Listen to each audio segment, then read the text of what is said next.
I found the ICA after I'd been in the service for a long time. I'd been in iRacing for well over a decade and spent most of my time in NASCAR series, a lot of fixed racing for the most part, and really just got to a point in my iRacing career where I really wanted to get involved in open setup racing versus fixed, partially because I was just looking for a little higher level of competition, maybe a little cleaner driving and maybe get away from some of the challenges that go along with fixed racing on the service. And it took me a while as I was really searching out leagues because I kind of had a very specific thing I was looking for. A, I wanted to be an established league. B, I just really wanted clean, quality drivers to be racing around. And once I found the ISCA, I found out really quick that it was going to check all those boxes, and I've been with the ISCA ever since.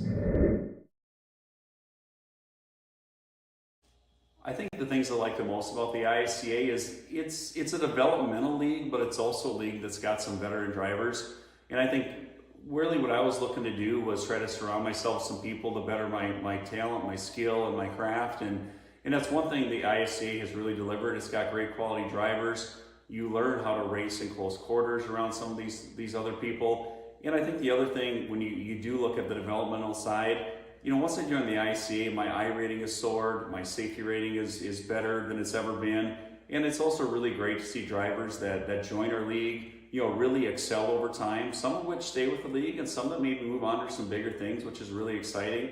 We have a great history of developing drivers. We have a great alumni list. But I just really enjoy, participating in the league and just continue to get better each week that goes by. Yeah, the competition in the ICA is awesome. I think a lot of us talk about it, each week of just how blessed we are to have such a high level of driving capabilities and just a quality group of drivers overall. And I think that's just still, I think the thing I like the most about the ICA. You build a lot of friendships, a lot of camaraderie. We're really competitive on Thursday and Saturday nights, but it's really fun also after the race to kind of review the race start to finish. And we do a lot of coaching about what's working, what's not working. Not saying we give away all of our secrets, but I think anyone that joins it, there's a common theme. A, they get better each week, their I rating goes up. We see them in strength of field races over time, week in, week out. And that's just something that's really fun. Even though we compete, we really appreciate the league we participate in. And I think in most cases, we're highly competitive with some of the best and cleanest drivers on the service. And if you like long green flag runs, we don't have a lot of cautions in our races. We tend to have green flag pit stops. But those are just some things that I really enjoy about the league the most, is the quality of the competition, the lack of cautions, and just the long runs that really leads to some really awesome racing. Yeah, I think people that should join the ISCA are people like myself. When I go back a few years ago and I was really looking to up my game and get involved in open setup league racing, for so long I just wasn't involved in that because I just didn't, I didn't seek it out, but I really didn't also know how to get started. And once I started doing research, it was a really easy choice that the ICA was a place I really wanted to be and get involved with. And all those things I talked about earlier have happened to me, from improving I rating, improving my skill. And, I'm someone that I really enjoy the ICA. I'll probably stay there, but don't think that, if you're coming to the ICA, that it's something long-term. That in some cases you can find a long-term home like a lot of us, but we develop drivers, and ultimately we'd like to see our drivers participate for a period of time and hopefully move their way up the ranks, whether that be into Road to Pro or Contender Series, or hopefully get to the Coke Series. That's really the goal of what we want to be, is an established league with great drivers, but also a league that's going to develop drivers into bigger and better things.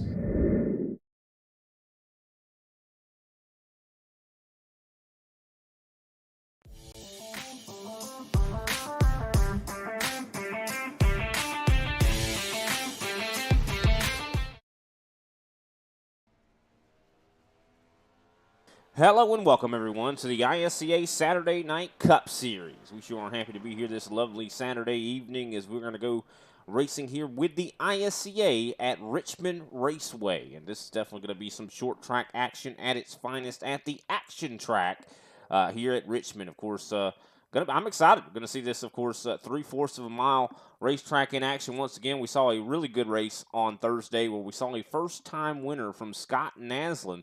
Can we possibly see a first-time winner here tonight? We'll have to wait and see. We have a nice field of about 11 drivers do believe going to be making the grid. Justin Levine, after a long hiatus away from the ISCA, looks like he's going to be making his way out there into the competition. And I do believe, if I'm not mistaken, he is a champion, a former champion here in the ISCA. Of course, my name is Brian Britt, and I'm joined in the booth by no other than Big Al. How you doing, Big Al?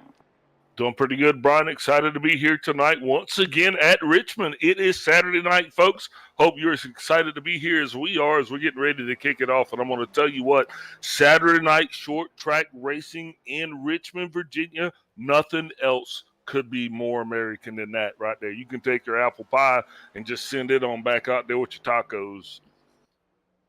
Yeah, 100%. Definitely nothing like it here.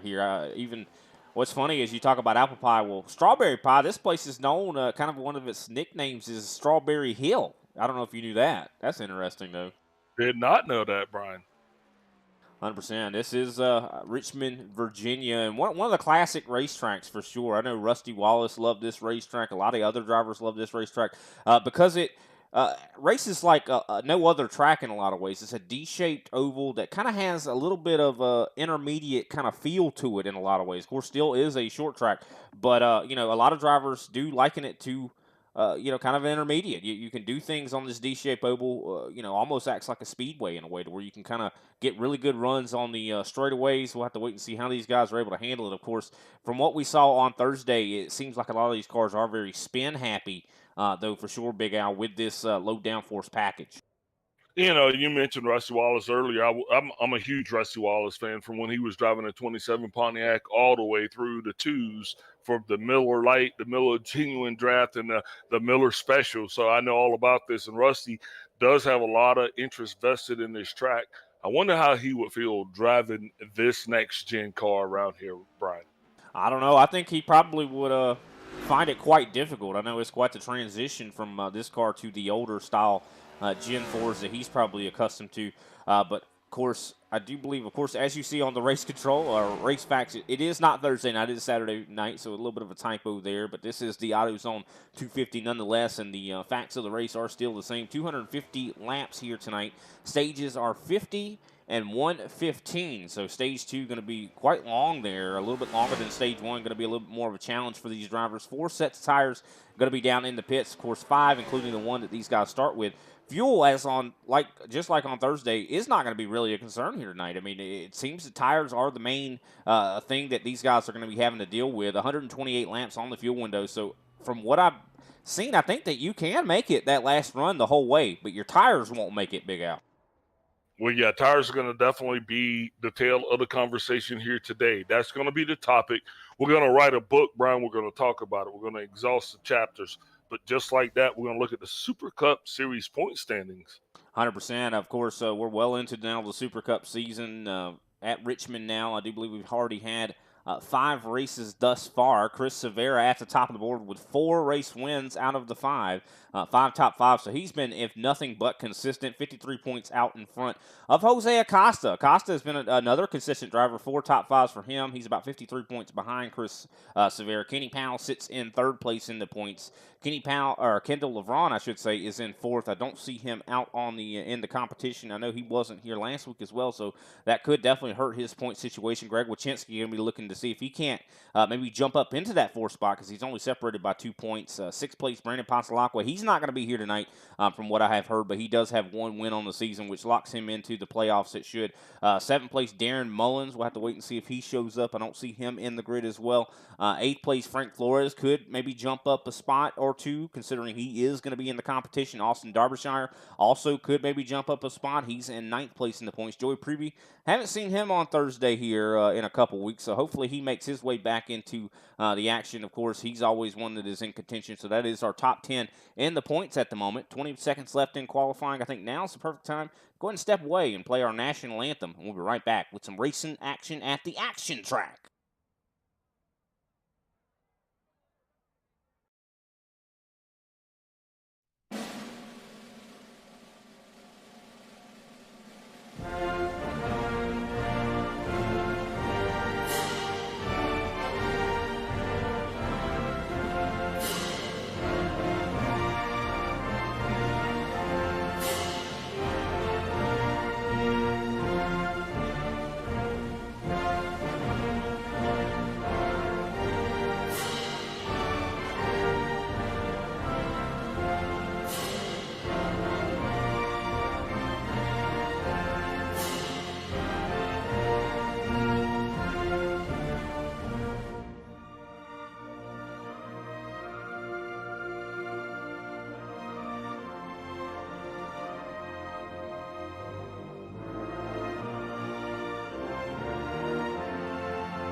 Race fans, it is time for those most famous words in motorsports. Drivers, start your engines!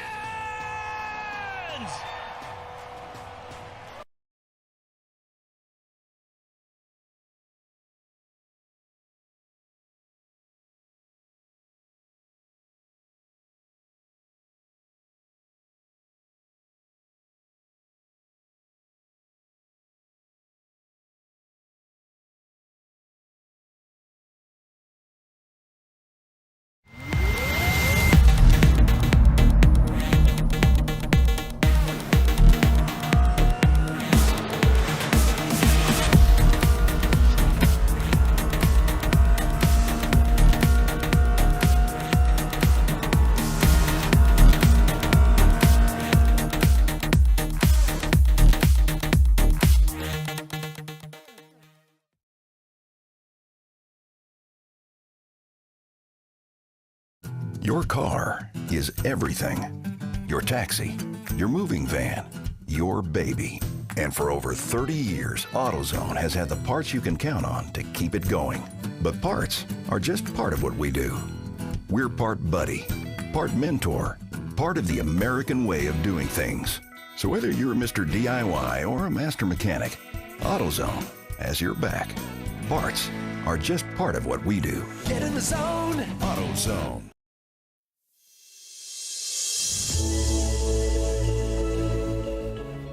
Hey everybody, my name is Warren Maddox. I am the president of Ultimate Experience Outdoors. Our mission, we are dedicated to taking veterans, first responders, youth, and Gold Star family members on outdoor excursions across the country. Support for our mission has many forms, from camp cooks to the great storytellers, some buddies with the band, maybe you just want to build a campfire and sit around and listen. Nothing goes unnoticed. Camaraderie is reborn. The acceptance among the men and women that took an oath. Whether it was decades ago or recently renewed, but never forgotten. If you feel like you could help us, please visit our website, www.uxonation.org. There, you can register to hunt, sign up to sponsor an event, or even donate to us so we can continue to execute our mission. Oh my gosh, I'm so comfortable, bro. We get a hug, man. What have you done, Jim? We need your help to hold the line once again.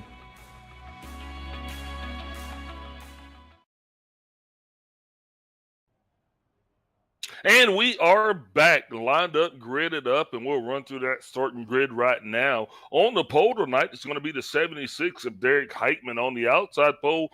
Chris Sever in the 6'2", Frank Flores starts in third with Greg Wachinski in fourth. Kenny Powell starts in that next row with Austin Darbyshire on his outside. Justin Levine in seventh. Jose Acosta in eighth. Paul Olsen starts in ninth. We got Gary Adamson in 10th, and Derek Jacobs rounds out this 11-car field. Yeah, definitely excited to see what these guys have in store for us here tonight at this short track. What a lap time from Derek Heitman, a 21.9. I think that's the first time I've seen that in competition here at Richmond. So very fast. I think that Derek Heitman definitely brought a ridiculously quick hot rod here. Of course, was not able to race on Thursday, but here he is on Saturday ready to see what he can get done here, Big Al. Now, on Thursday, we saw a lot of drivers kind of burning the tires up quite a bit. And then also some drivers later in the race kind of surged ahead, Scott Naslin to be exact. Wonder if anybody else is maybe going to learn some lessons from that to, I don't know, just maybe bide their time. A lot of lessons to be learned, but I think the one lesson that transpires and transcends through time, and that is the lesson of patience. Looks like the 36 of Gary Adamson might be hung up a little bit at the start-finish line, but he'll catch up to the field. But, Brian, I think that these drivers tonight, they're just going to have to pack their patience because even though it's a small field of 11 cars, we still got to get through the first two stages, and we still can't crown a winner until they cross the line at the end of this thing. And that's going to be 250 laps from now. Yeah, going to be a long one for sure. 250 laps, 187 miles here at this racetrack. Pace car lights are off. Should be dipping down this time by, and there he goes down pit road as Heitman has the field in hand as they enter the Geico restart zone, and the green flag flies for the first time here tonight. Derek Heitman wasting no time getting the field going. Chris Rivera actually backing off a little bit. Think he's sizing up his opponent. But here comes Greg Wachinski going high around the outside. And we saw drivers going high around the outside on Thursday night. Can't wait to see exactly which line these drivers choose tonight as Chris Rivera is going to tuck into P2. And Derek Heitman is going to continue to lead the field. Greg Wachinski now securing his spot in 5th as he is going to be wrangling with his G&G teammate, Kenny Powell. Now there goes the one car. That's going to be, Austin Derbyshire there. Yeah, I was kind of confused here on who that was there in the one. It looks very similar to Austin Derbyshire's car. That's actually Justin Levine showing the one car. Okay, also because also we do have the Matt DeCiani in the one car. So yeah, thank you for clarifying that for us. I was confused too. I was confused as well, Big Al. I was like, what is going on? Who is that? Yeah, gotta appreciate Justin Levine though showing that BRTV paint scheme. Yeah, 100%. And him and Austin Derbyshire showing different paints. Even on the first couple laps, I saw Austin Derbyshire kind of touch the wall a little bit there. He falls all the way back into that 8th place position, but Derek Heitman right now has led every lap so far as we come to complete lap number 4. Frank Flores, though, I'm very impressed with his qualifying effort, starting in that 3rd spot. What a job from him.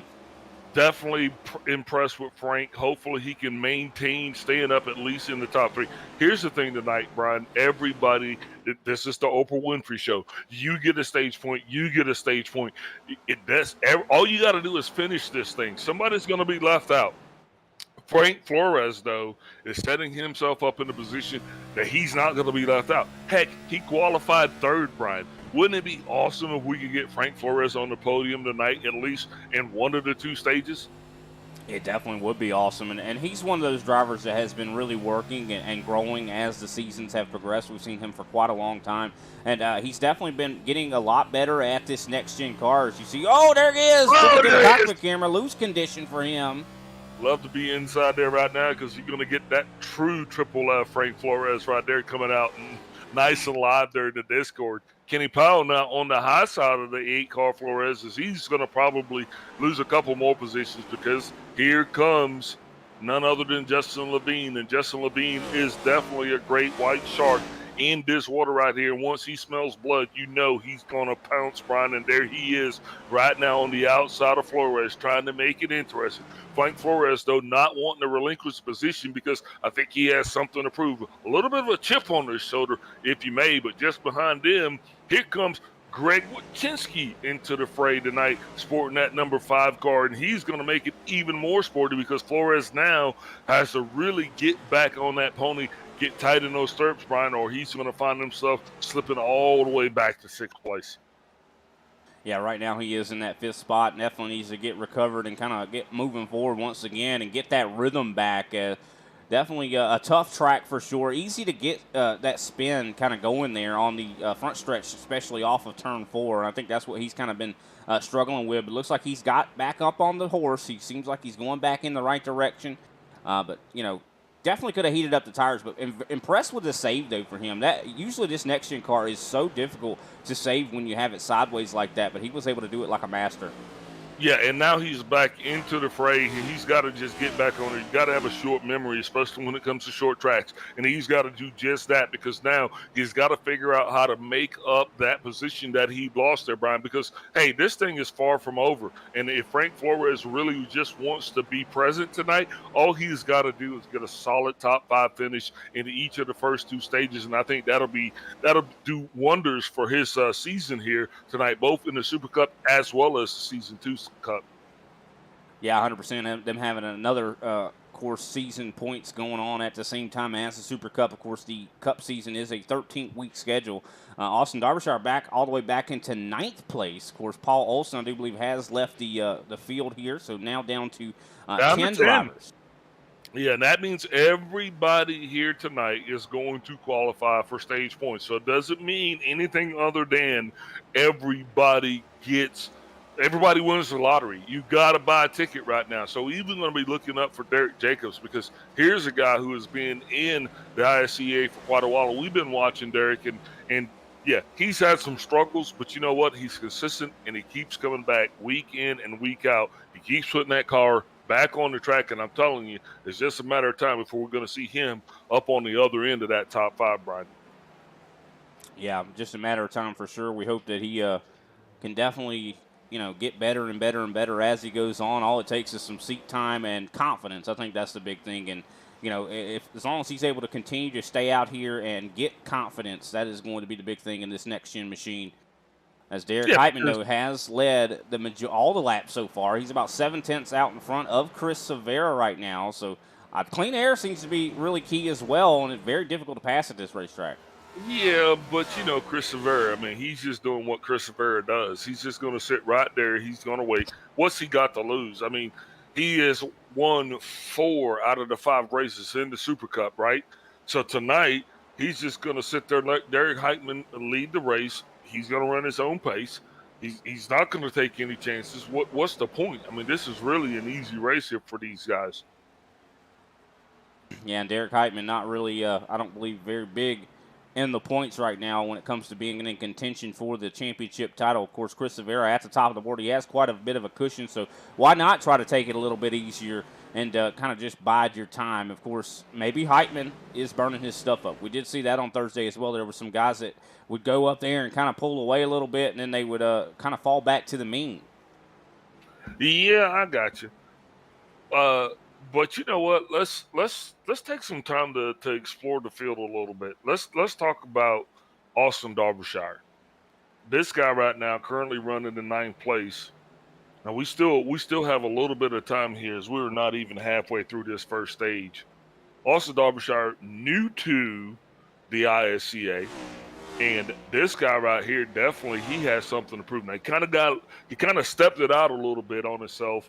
And that kind of set him off the pace a little bit. But I think Austin definitely has the poise, Brian, that he's going to be here for the long haul. So I think tonight, once this stage caution happens, because he made a mistake, but I definitely don't think he's out of it by any stretch of the imagination. What do you think about it? Well, I talked to him a little bit before the race, and, he said that he just didn't feel very confident here at Richmond. Said this is not one of his best tracks at all. So, I mean, I don't know. We'll have to wait and see. Hopefully he does gain that confidence as the run goes on. These first 2 stages going to act almost like a little bit of a glorified test session, if you will, to give these guys a chance to figure out the limitations of their cars and what the limit is and how far you can go and step over that edge without wrecking the car, of course.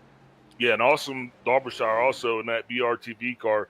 We both know him because, well, he's our guy behind the scenes. But tonight, we're going to shout out to him because he's actually down there on the racetrack. So definitely much love for you, Austin, man. I hope when you go back and watch this thing that you enjoy the love that Big Al and Brian shared for you. 100%. Definitely have a lot of love for that guy. He and definitely helps out a lot. Do see some battle in there. I think Gary Adamson starting to catch there up onto Jose Acosta. Now, Adamson, we talk a lot of good about this guy. He has been one that has been the definition of someone that has grown tremendously. We even, I do believe, saw him get some of his best finishes here as of late. And I think Gary Adamson he's like the unsung hero of the ISCA. He doesn't get a lot of name played, not a lot of name recognition either, because I always get him mixed up with Greg Wachinski. But Gary Adamson, he is here and he is consistent week in and week out, man. That 36 car is always right there in the mix, if you know what I mean. Yeah, he definitely is, and we're already seeing some fall off from a lot of these drivers. Of course, leader hitting a 22.933. They started out hitting lower 22-second laps, so we're already seeing that fall off start to be very pervasive around this track, and that is something we saw a lot on Thursday, almost 2 seconds in fall off, and that made us talk about the idea of possibly coming down pit road and just taking or taking tires and gas, and not really, of course, just taking fuel just to keep the balance of the race car. But that is something, strategy is going to be a big deal here tonight. We saw a lot of different strategies on Thursday, especially in that final stage. Yeah, absolutely, Brian, we did. And these guys, they've still got a lot of time to let their strategies unfold as we're just halfway through the first stage. So drivers are going to have the opportunity to come down pit road, make any necessary adjustments. And I know that a lot of drivers will be doing just that. It's the 36 of Adamson. It's just right there behind the next car that we're going to talk about. That's going to be Jose Acosta in the 42 John Deere machine. Yeah, I just was taking a look at the track data at the moment. 99 degrees on the surface, which I think is hotter than what we saw on Thursday. Yeah, that's at least, I'm going to say that's 12 degrees cooler, hotter than it was on Thursday. Yeah, I think we were somewhere in the 80s. Yeah, so I think that could definitely have a big effect on the tire wear as well and make this track a lot slicker. I talked about it a little bit earlier about how this is a low downforce package. Well, that is not making it easy on these drivers, but you were going to talk about Jose Acosta next. Now, I think he's been struggling at Richmond. Of course, other tracks, he seems like he's been doing really well, getting second-place finishes and, podiums. But it seems like Richmond's not suiting him very well. Well, and it's early on, and I hope that you are not right. I hope, there's Jose. He is really kind of like stepping on it right there. But I hope he can kind of go down there, shake off the gremlins, and figure out what's going on, because he represents the Pandaretta Racing Team. So it's not just about the 42 running for the 42. He's still got to represent that team, because the other two members, they're not here. And now that we're keeping track of team points, I like Jose. Jose, when he came into this thing, remember, we got action on pit road. The 91 in Austin Derbyshire there is actually down on pit road right now. Not sure what's going on. He might be making some adjustments. I hope that he's not going to drop out of this thing. Yeah, I hope not either. He's already now a lap down, so that is unfortunate. Maybe some contact with the wall. I don't see any damage on his right side there, but could very well have been the case. Looks like he's taking tires.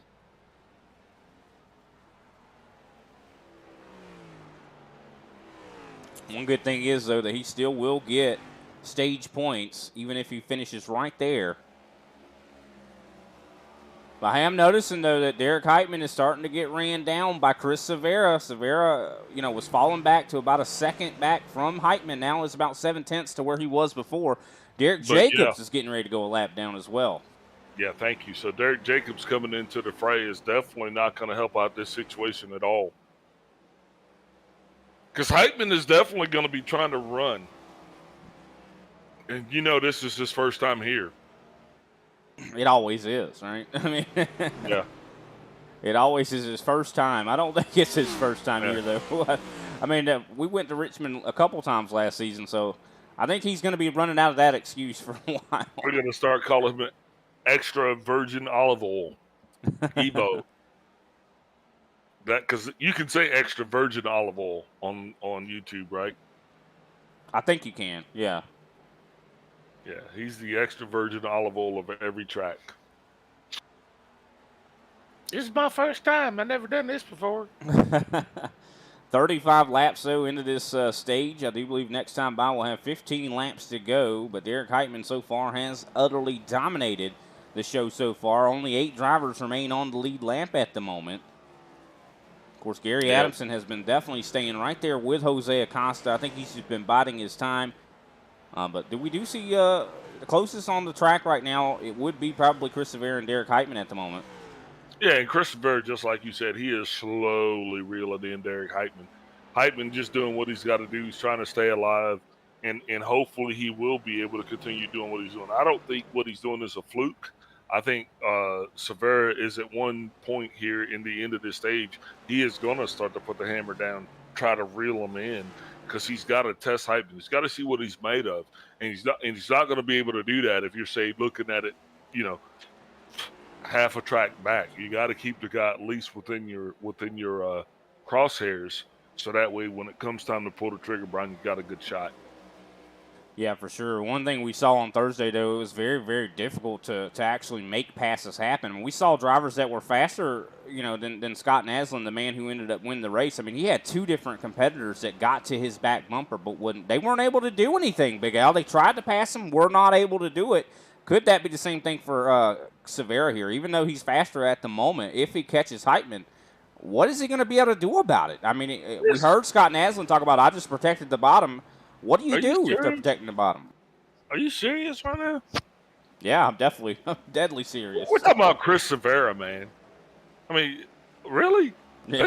This guy's a surgeon. I mean, I'm just saying the only person really that we have seen beat Chris Severa, if we're just being totally honest about it, and I'm just being honest. I mean, I will throw shade. I mean, whatever. But honesty says the only person I've seen truly beat Chris Severa is Chris Severa. No, I think you're onto something there. I think the only person that really has given him a real run for his money and legit has beat him has probably been Abner Acosta whenever he was in the Saturday series. But we did have a pass on the racetrack. Gary Adamson has moved up to 7th. He got by Jose Acosta. What a drive for the 36 at the moment. And Jose is probably going to be a little bit frustrated. He's definitely going to have to go in, and he's going to have to not only make some adjustments to his car, but he's going to have to settle down. He's going to have to adjust his driving style. This track right here is not going to do you any favors if you're out there trying to catch the guy in front of you, Brian. You got to be consistent, you got to be cautious, and you got to be cognizant of the fact that right rear tire will burn off this bad boy. Yeah, definitely will, and very easy to overdrive at a track like this. Richmond is like no other short track, I think, on the service, and these guys are really getting put through their paces. I'd say this track seems like it might even be even more difficult maybe than Coda last week, and I think we might even go more difficult than that next week though, Big Al. Bristol Dirt on the horizon. I'm thinking about coming out of retirement for Bristol Dirt, baby, because I mean, when it first came out, Brian, I'm gonna be honest, I hated it, but I'm a dirt track driver just because that's what I've done that in iRacing. I actually have an A-class dirt track race. Whoa, I didn't know that. That don't mean it doesn't mean anything. But I didn't know that. I love Bristol Dirt though. Well, that's interesting. Maybe you should come out of retirement then. I'm gonna definitely be there, especially in the truck races there. Yeah, Bristol Dirt, that's a tough one there. I'll tell you, a lot of drivers out here not acclimated to that dirt style racing. We talked to a lot of guys on Thursday, and pretty much everybody on the podium said that I don't know how that's going to go. I'm a little scared. Oh, man, you know what? You just pick a gear and go. And I think that's what they're going to do. And once they get out there, they're going to have so much fun because if the car and the track, now they've got the data. That's what I'm thinking. You know what I mean? So they can actually make it more. You'll be able to drift that thing around the corners, and I think these guys are going to love it. I know Chris Severa is going to have a blast. The guys might be saying they're not looking forward to it, but I guarantee you there's going to be some sleepers out there, Brian. It's going to be exciting nonetheless. Yeah, definitely going to be another challenge as well when it comes to the setup of the race car. That's going to be something that's going to be very tough to really nail, just considering with dirt track racing, the track changes so much more than the actual track does in asphalt racing. A lot of times you worry about tire wear at these asphalt tracks. Tire wear not really as big of a deal when you come to a dirt track, and it's more the wear of the track. It's the wear of the track because what happens is that track starts to exhibit signs of like an asphalt track, and in real life they're going to have trouble with that because they can't seem to keep the track fluffy enough and wet enough because the cars are going around on it so much and it's only so much dirt. So, by the time the NASCAR guys get there, it's almost like an asphalt surface. Yeah, it gets hard packed from those heavy cars. I mean, these stock cars are not light at all, and they definitely mash that dirt into there and kind of create a more of a solid surface. That is 100%, and it changes. That's one thing I think that's so crazy about dirt racing is you have to have really an ability to improvise more than you do on asphalt. Yep, it's just like improvising. There goes the 5 of Greg Wachinski. He just got by Frank Flores for the 5th spot, and the white flag's out for the stage, Brian. Isn't that funny? You just kind of had alliteration there. Frank Flores for the 5th spot. Yeah, I should have let you have that one. I would have said the same thing. I've done that myself before, Frank. Yeah, here we go. Heitman does cross the line. Now we just got to wait for, I do believe, if I'm not mistaken, Jose Acosta. Yeah, Heitman again. Derek Heitman able to grab the start. Don't stop, Derek. Thank goodness that Chris kind of checked up there behind him because Heitman kind of really throttled off there. There's the caution. That's going to end the stage. Looks like Derek Heitman, your stage 1 winner. Chris Rivera coming in second. Kenny Powell third. Justin Levine in fourth. Greg Wachinski comes across in fifth. Frank Flores in sixth. Gary Adamson in seventh. Jose Acosta eighth. Derek Jacobs ninth. Austin Derbyshire, who's off the track, comes across in a complimentary 10th. With stage 1 in the books, we're going to take a brief step away, get a word from our sponsors. We'll be right back, see if we can't dial up our stage 1 winner.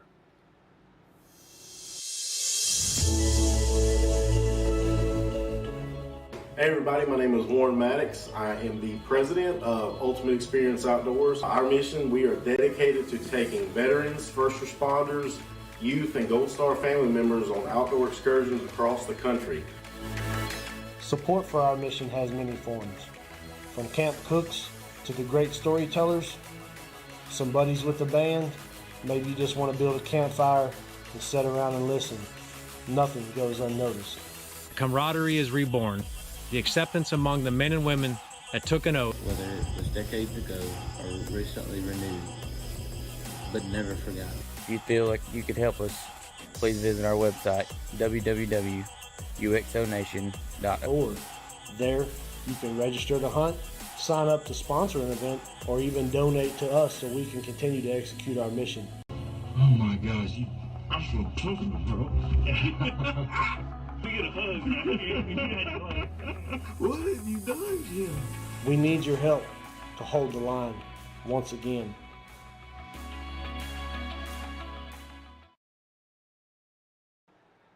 And we are back, ladies and gentlemen. We have Derek Heitman, our stage 1 winner, going to be joining us in the booth. Derek, looks like you got you a fast hot rod out there here tonight. Looks pretty good. Good qualifying effort. One of the fastest times I've seen all week. How you feeling with the race car? Feel really good with the race car. Got a really good machine this week. Been turning a lot of practice laps with it, and I think I just got it figured out today. Definitely seems like it for sure. What are some of the challenges of this racetrack? It seems like a lot of drivers not necessarily doing as well around this place. Richmond, usually a track that everybody knows pretty well, but with the low downforce, seems like it's kind of difficult. I'd say the biggest challenge is just getting off the brake. I should say getting all your braking done before the corner. That was my main difficulty earlier in the week. Was I was still braking while I was rolling through the corner, and that really eats up the tires. So you can get all your braking done prior to corner entry and just roll around and wait till center off to use throttle, and you can maintain speed doing that. It'll take care of the tires and take care of your pace. Yeah, definitely seems like almost like a road course kind of technique there. Usually you see those GT3 cars and sports cars, you kind of brake before you start turning, and that's not something you see a lot in the next gen. Do you like that more, or do you want to maybe be able to do a little trail braking in the corner? I mean, of all my experience this week in A Open and NIS, I personally like it more because it presents more of a challenge to all the other drivers on track.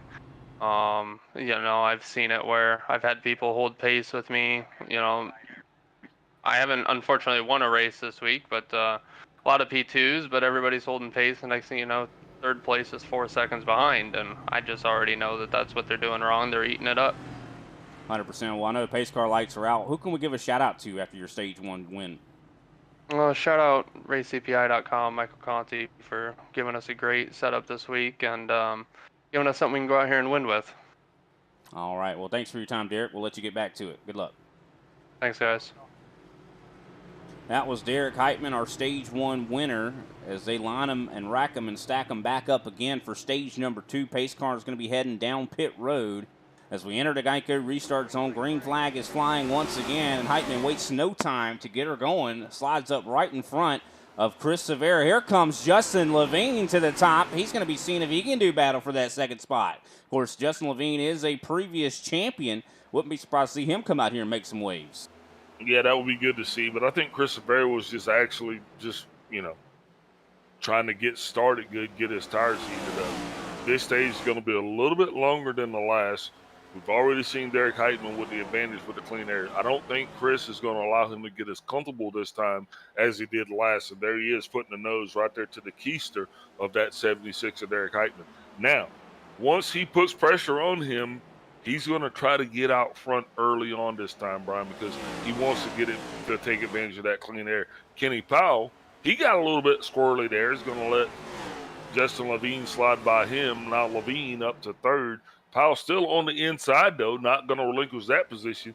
But look at the battle for the lead. Yeah, Chris Severa definitely not trying to let Derek Heitman get away. And I think he might even be pushing him to go a little bit faster than maybe he wants to go. Because we talked to Derek just now. Oh, Derek Heitman with some blinking. That can't be good. But I think that's exactly what Chris Severa is wanting to do. He's wanting to try to push him a little bit faster than he wants to go. Maybe make him work his tires a little bit more. Here comes Severa to the inside, and he's going to clear Derek Heitman for the lead. First lap, I do believe that Heitman has not led here tonight. It is indeed, and Chris Severa now going to get out front. He's going to take advantage of that clean air. I think he's going to try to lead Heitman out a little bit faster than he wants to go, just to kind of make sure that he can be in control of this race. You got to be able to set the pace, and I think that's what Severa's set up to do right now. Yeah, Severa probably, because usually we see Chris Severa usually experiments during these stages to try to figure out what he can do in that final stage, and I think that's exactly what he's doing here. He was kind of being real cautious in that first stage, and this is the stage he's going to let it hang out and let's see what those horses can do.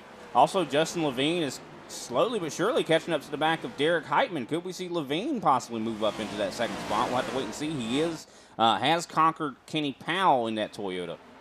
And I kind of disagree with you just a little bit. Okay. I disagree with you on what Severa's doing.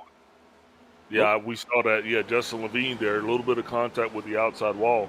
But I think Severa right now has got nothing to lose, and he's going to go out here and show that, hey, I'm Chris Severa, and catch me if you can. I'm just for the sake of argument, though, Yeah, I mean, that's Chris Severa for you. I mean, he's going to be the one that goes out there and tries to embarrass you. He likes to play with his food, if you will, right? But I think right now, though, I think he's just trying to send a message.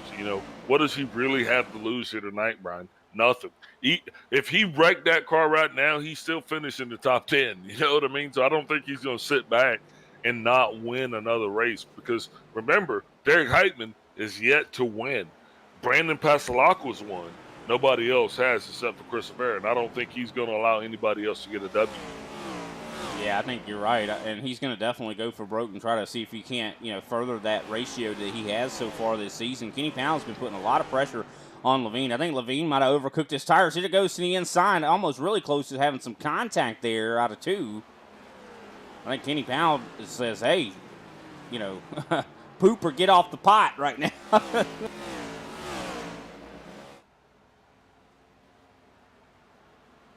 Also, you see a little bit further back, Frank Flores trying to see if he can't get by Jose Acosta right now, as he's now side by side for that sixth spot. Of course, Frank Flores started this race in third place. This stage here will complete on lap 115, going to 116. Now, one thing I did see on that that last stage there, Big Al, on that final lap before the caution came out, Derek Heitman slowed down a lot. This has been something that we probably want to talk about a little bit. We've seen a lot of drivers think that you race until the yellow. A lot of drivers think that once you cross the line, you stop racing. I think that from what I've heard, the consensus is you race until the yellow. So I'm surprised Chris Severa didn't take advantage of that on that last stage. Can I ask you a question? Sure. In football, what do you play until? Play until the time stops. Yeah. I mean, why would you not race in racing until the flag came out?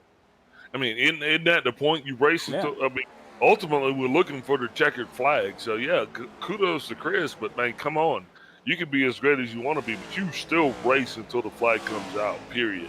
I mean, you on this track, they've got those little sensors all around that lets you know when the yellow's out. If it's green, buddy, you keep the hammer down, because that's a safety issue. Yeah, it's like that'd be like stopping on the interstate. What are you doing?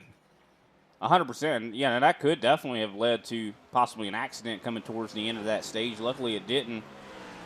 As we still watch the battle here, Kenny Powell versus Justin Levine. Kenny Powell's definitely been putting a lot of pressure on Levine right now. But Powell's having a banner night here tonight too, Brian, because he is getting very valuable stage points. And Justin Levine, this is his first time to the show. So even though Powell is what he was third in that last stage, you know, he's still making mega bucks because guys don't understand, man. Those points that these guys are making tonight, if there's 20 cars in that field, I mean, you got a 50% chance of getting a stage point. This season still goes on, and there are going to be other drivers going to be coming in and out of this thing. But if you're not consistently here on Saturday nights, man, we're not going to be talking about you. Yeah, definitely, for sure. You got to be here. You got to be consistent. You got to race. As Kenny Powell has taken over the third spot here.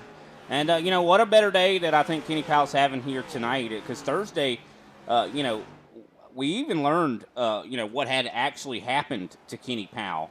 Because you know how he had went 3 laps down. You remember on Thursday, well, come to find out, that was an error from him himself. He was, I do believe, trying to get some damage fixed on pit road and found himself, of course, the pace car was coming, and he kicked it into gear and tried to race off pit road and ended up getting a speeding penalty that night. Because I was wondering what actually had happened, so I'm glad we were actually able to find out. A little too late to tell the audience out there, though, but 75 laps complete so far. Chris Severa dominating stage number 2 right now, so quite a bit of time left to go here in this stage, though. Justin Levine doing good work, though, man. I mean, he is doing exactly what he needs to do. He started this thing in 7th, which means right now he's our biggest mover because he's up to 4th. He's just putting consistent pressure right there where it needs to be. He's keeping the guys in sight. He's not overdriving his car. He had a good head on his shoulders. I kind of like what I'm seeing there, Brian. Yeah, I like what I'm seeing from Frank Flores. He's made his way up to 6th place. He's starting to chase down Greg Wyszynski. I think that 8 car might even have possibly a top 5 in his future here tonight. Well, that 8 car, after that stage, he went back. He started this thing. He was back in 9th place. Now, what I'm going to say about Frank, and I know Frank's going to go back and he's going to watch the broadcast. He's probably listening right now. But, Frank, you got to be patient. You can't come out here and do the same thing you did that last stage because you're going to get the same results. If you go out there and you drive this thing too hard, right now we're 78 laps into this thing, but the stage doesn't end until lap 115. You got to make sure you got enough tire to get you there, bud. Yeah, 100%. So it's great that he's moving up through the field. I just hope that he is not just wait. You said, I'll let you say it. What's your catchphrase about? I just hope he's not burning it up or chasing that carrot on a stick. Is that what you're talking There about? it is, that carrot on a stick mentality, Frank. I hope you don't have that carrot on a stick mentality. And looking at him right now, he's running faster than a couple of the drivers in front of him. Have to see It's how early. long that lasts. It is early, like you said in the There stage. you go. I'm surprised, though. I'm kind of surprised that Justin Levine's not doing better here tonight. And I know that he's been competing actually avidly in the Road to Pro Series in the NASCAR truck. And when you switch to a different vehicle, a lot of times that makes it hard to transition back to the Cup car. But what do you mean not doing better? He's a champion. This guy is a champion. He has won a champion in the ISCA before and locked it up, you know, a couple seasons ago. You know, this guy. Did he win it at Richmond though? No, he didn't win it at Richmond. I mean, I'm just saying. I mean, I'm trying to figure out why you're throwing him out the window. I mean, I think the guy's doing great. He's running right now in 4th place. Brian, we got a lot of races left to go. He doesn't really care about the stage points. I mean, why wear your stuff out and why show what you got going on? I mean, I think you figure out what your car's about at this stage in the race, and then you come out in that 3rd and final stage, and then you make money. I mean, that's when you're going to make. That's when the biscuits are going to come rolling out. If you do anything right now, your cookies and your cakes, they're going to be salty and they're going to fail. It takes time to make wine. You gotta make sure right now your dough is just sitting there and you're getting it going good. That's where we're at in the race, in my opinion, humble opinion. Yeah, I mean, he might not have shown his full hand right now, so that could be exactly what's going on at the moment. We'll have to wait and see for sure.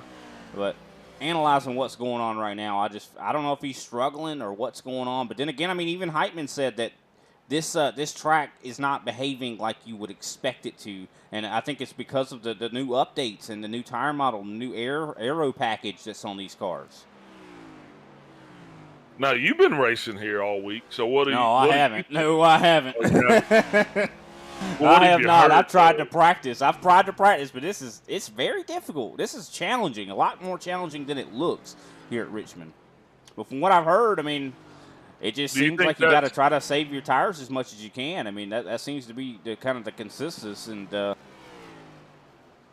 do you think that it's just a Richmond thing, or do you think it's going to be something that we're going to be seeing throughout the future here in our racing?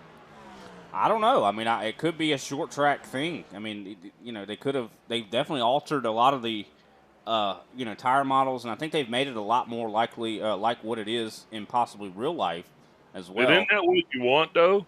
Yeah, of course. Side by side, though, fourth place right now. Justin Levine trying to hold off Greg Wachinski. Frank Flores is going to see if he can't take advantage. Flores is really, he is really pushing his limits here. I've been watching Frank for a long time, and if you look at our name tags, I'm the analyst. And what I'm saying is, Triple F Flores is pushing a little bit too hard. We'll have to wait and see how that kind of turns out. He might be. I mean, we saw him get loose earlier. We'll have to wait and see. I think that he's been preparing a lot this week. I think that he's been putting in a lot of work, a lot of practice. We'll have to see how it kind of turns out. If he is overdriving it, we'll definitely see the evidence and symptoms of that as we continue to run on. He does get by Justin Levine. He's now up into the 5th position here. Oh, Justin Levine, though. What did you say about him? So he was struggling? No, before that. I mean, who is that? Oh, he is really loose right there, though. Of course, he's a previous champion, one of the champions. He's a champion. Here. There's not a lot of people that can claim they got an ISCA championship. There is not a lot. And look at that. Yeah, he is having problems. He is having problems. He is pedaling that bad boy all the way around the track. You're right. He's got his hands full here tonight. Woo! I think maybe he's burned his rears up. That's usually what happens when you burn your rears up. You get loose like that. And what's interesting about it is most people this week have been complaining about their front tires burning more. Oh, contact with the wall there for Levine. Man, he looks like a one-legged man fighting a pit bull. It's interesting, though. A lot of people have been talking about how the front tires have been wearing the most, and that makes a car have a really big tight condition. Oh, more contact with the wall. He might actually be having a tight condition. What is called, to the people out there that might not know, is called a push-loose condition, to where you're pushing so much that when you're coming off the corner, the tires catch you in and you get loose. I think they like better my analogy. A one-legged man fighting a pit bull. Because everybody can imagine that's what he looks like. He looks like he's trying to kick a pit bull, but he's got one leg. Oh, gosh. I like that one. One thing, a little update here. Derek Heitman starting to run back down Chris Severa as we're coming up on, I do believe, 22 laps here in the stage. He's not running them down, Brian. I mean, he's slowly but surely catching him. Yeah, but catching him is one thing. Passing him something totally different. And I don't think Severa's going to – no. Chris Severa is not going – he knows this is stage 2. He gets to talk to Big Al. He's not going to succumb to the 76 of Derek Heitman. He definitely is not just going to let him have it. That's for sure. That is not in Chris Severa's book to just let someone have a position. Man, Kenny Powell's got to be feeling good about himself, though. He's consistently been running 3rd place here tonight. So, 2 top 3s in the stages. That's going to make that 24 G&G car feel pretty good. And if he can land a podium at the end of this thing, that's a trifecta. That's a hat trick for Kenny Powell. Yeah, definitely would be a nice day. Definitely a nice change of pace for him from that Thursday race. And I know he was kind of disappointed on how Thursday kind of went, and even did an A Open after the race to see what he could do, just to kind of say, I can't even go to bed with a finish like that. I got to go do another race and try to see if I can't, get my game back on track. And he finished 3rd in that race as well. Justin Levine finds himself coming down pit road. Brian, please talk to me about what's going on. I mean, I would assume he's just been. Once you have those rear tires, or any of the tires really start to wear significantly, it gets worse. It's never going to get better. I mean, that's one thing about these cars, that as the tires start to wear, you can't get the temperature out of them very easily. Just considering it's a short track, you're always using those tires and heating them up. Is he coming back or is he leaving? I hope he's not leaving. Looks like, no, he's coming back. He is coming back. He is now 1 lap down, probably going to go 2 laps down because it's a short track. Yeah, but you know what? He won't have to pit here at the stage break. Yeah, he definitely might. I would still. Yeah, no, I would definitely take the wave around, because that'll get one of the laps back. Yeah. I mean, that could be a good call, but the thing is, though, if he's having so many problems with how that car's handling in the longer runs, he's going to end up having that problem again. So it's kind of, if he comes down, if he doesn't come down pit road and he does get the wave around to get that lap back, he's going to struggle again because he's going to be on starting stage 3 on older tires, and that's going to be a difficult thing. He's going to have to hope that he can catch Derek Jacobs, maybe get the lucky dog. That way he could possibly still come down pit road. Can't he just take a knee and then get on the magical cloud and the race gods come over and just kind of let him, catch up? What? I don't know. Who's going to do that for him? What race gods you talking about? I know everybody. Sounds like Mario Kart. You're making me think of Mario Kart, where you got the little cloud that comes and picks you up after you fall off the track. Yeah, that's what he's got to be praying for. I mean, right now, what? I'm just saying. I mean, we got to do something's got to happen in this favor. Gary Adamson, though, once again has started battling with Jose Acosta for that 6th spot. Jose has been another one that has been on the struggle bus here tonight. Well, I mean, it's not hunting season, so that deer's just really taking his time. He's just grazing. Yeah. And he had similar struggles, I'd say, on Thursday. I just don't think that he's gotten the track kind of down pat. And this is, like Derek Heitman said, this is a very tricky race. It's a very tricky challenge for it to try to take. Oh, Frank Flores just gave the bumper to Greg Wachinski. Sorry to cut you off. You might want – I thought it was funny. Maybe it wasn't as close as it seemed, but it was action. Trying to see if we can't find this, see what happened here. Probably coming here, right here. Here he goes to the inside. Little bit of a – yeah, I could see a little contact there. And Frank, Triple F, he's going to give you 3 times before he gets you, it moves you out of the way. He's blowing that horn. Greg Wachinski's definitely going to get the memo here with Frank. Frank's not one that definitely is very patient when it comes to getting by somebody, and he's looking fast. I'm so impressed with that 8. I feel like he's really coming to his own. He's been one that we've seen in prior seasons that has been one that struggles a lot. The one that does not seem like he has the ability to really get better, but it seems like he really has been making effort, and the crew he's got with him. I mean, I got to give a lot of props to those elite performance guys. They have really done something for him that have given him a lot more confidence in the race car. Definitely shows. Congratulations to Frank for keeping it in the top 5 tonight, holding it down, but I'm still going to go back and I'm going to pin my tail on the 27, man. That is my donkey tonight. Derek Jacobs, brother, I love you. I love what you're doing. You come out here every week, and even though you don't run up front, you continue to run. Drivers that started this thing faster than you, ahead of you, they all got frustrated, fell out, but you're still out here running, brother, and that's what keeps us talking. So I just want to let Derek Jacobs know, man, we appreciate you and all that you do, man. I mean, I can't sing your praises enough.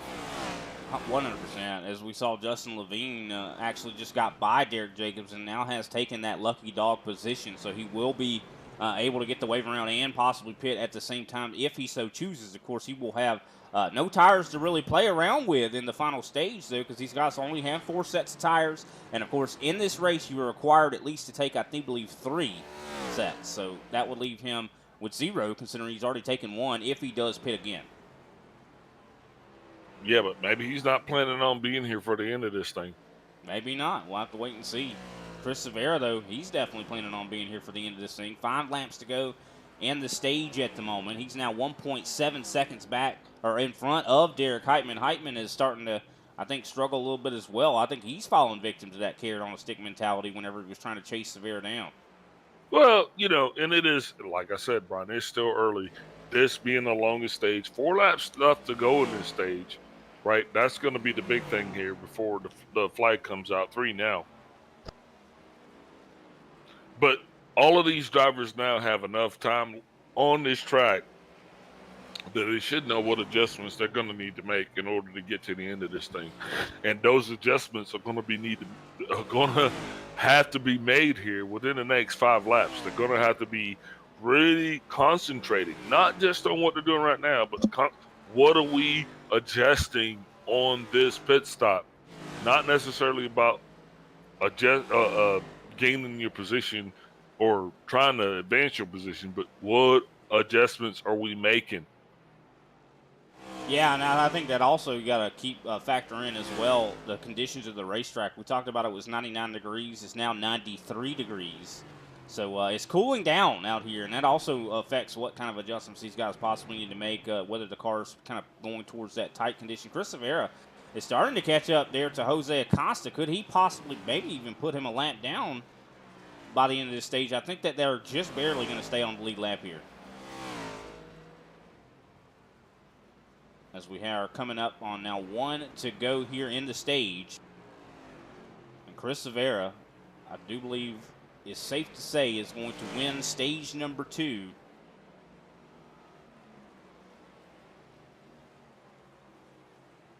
But I think in this final stage, we could see possibly Jose Acosta, Gary Adamson go a lap down. And also we got the variable of pit stops. Anytime we have pit stops that are, possible, then that shakes everything up. No. Yeah, the possible, my ass, they're going to happen. They're definitely going to happen. But you know what I'm saying, though? It's like that shakes things up a lot of times. We've seen guys make mistakes on pit road. But Chris Severa does win stage number 2. Derek Heitman finishes in 2nd place. Kenny Powell 3rd. Greg Wyszynski able to hold on to 4th after he was being challenged by Frank Flores, who finishes in 5th. Gary Adamson finished 6th. 7th place, Jose Acosta. 8th place, Justin Levine, and our lucky dog. 9th place, Derek Jacobs. And rounding out our top 10 is Austin Derbyshire, who's out of the race right now. With that, we'll go ahead and take a brief step away. We'll be right back, and I do believe we'll be talking to Chris Severa. We'll be right back. Your car is everything. Your taxi, your moving van, your baby. And for over 30 years, AutoZone has had the parts you can count on to keep it going. But parts are just part of what we do. We're part buddy, part mentor, part of the American way of doing things. So whether you're Mr. DIY or a master mechanic, AutoZone has your back. Parts are just part of what we do. Get in the zone. AutoZone.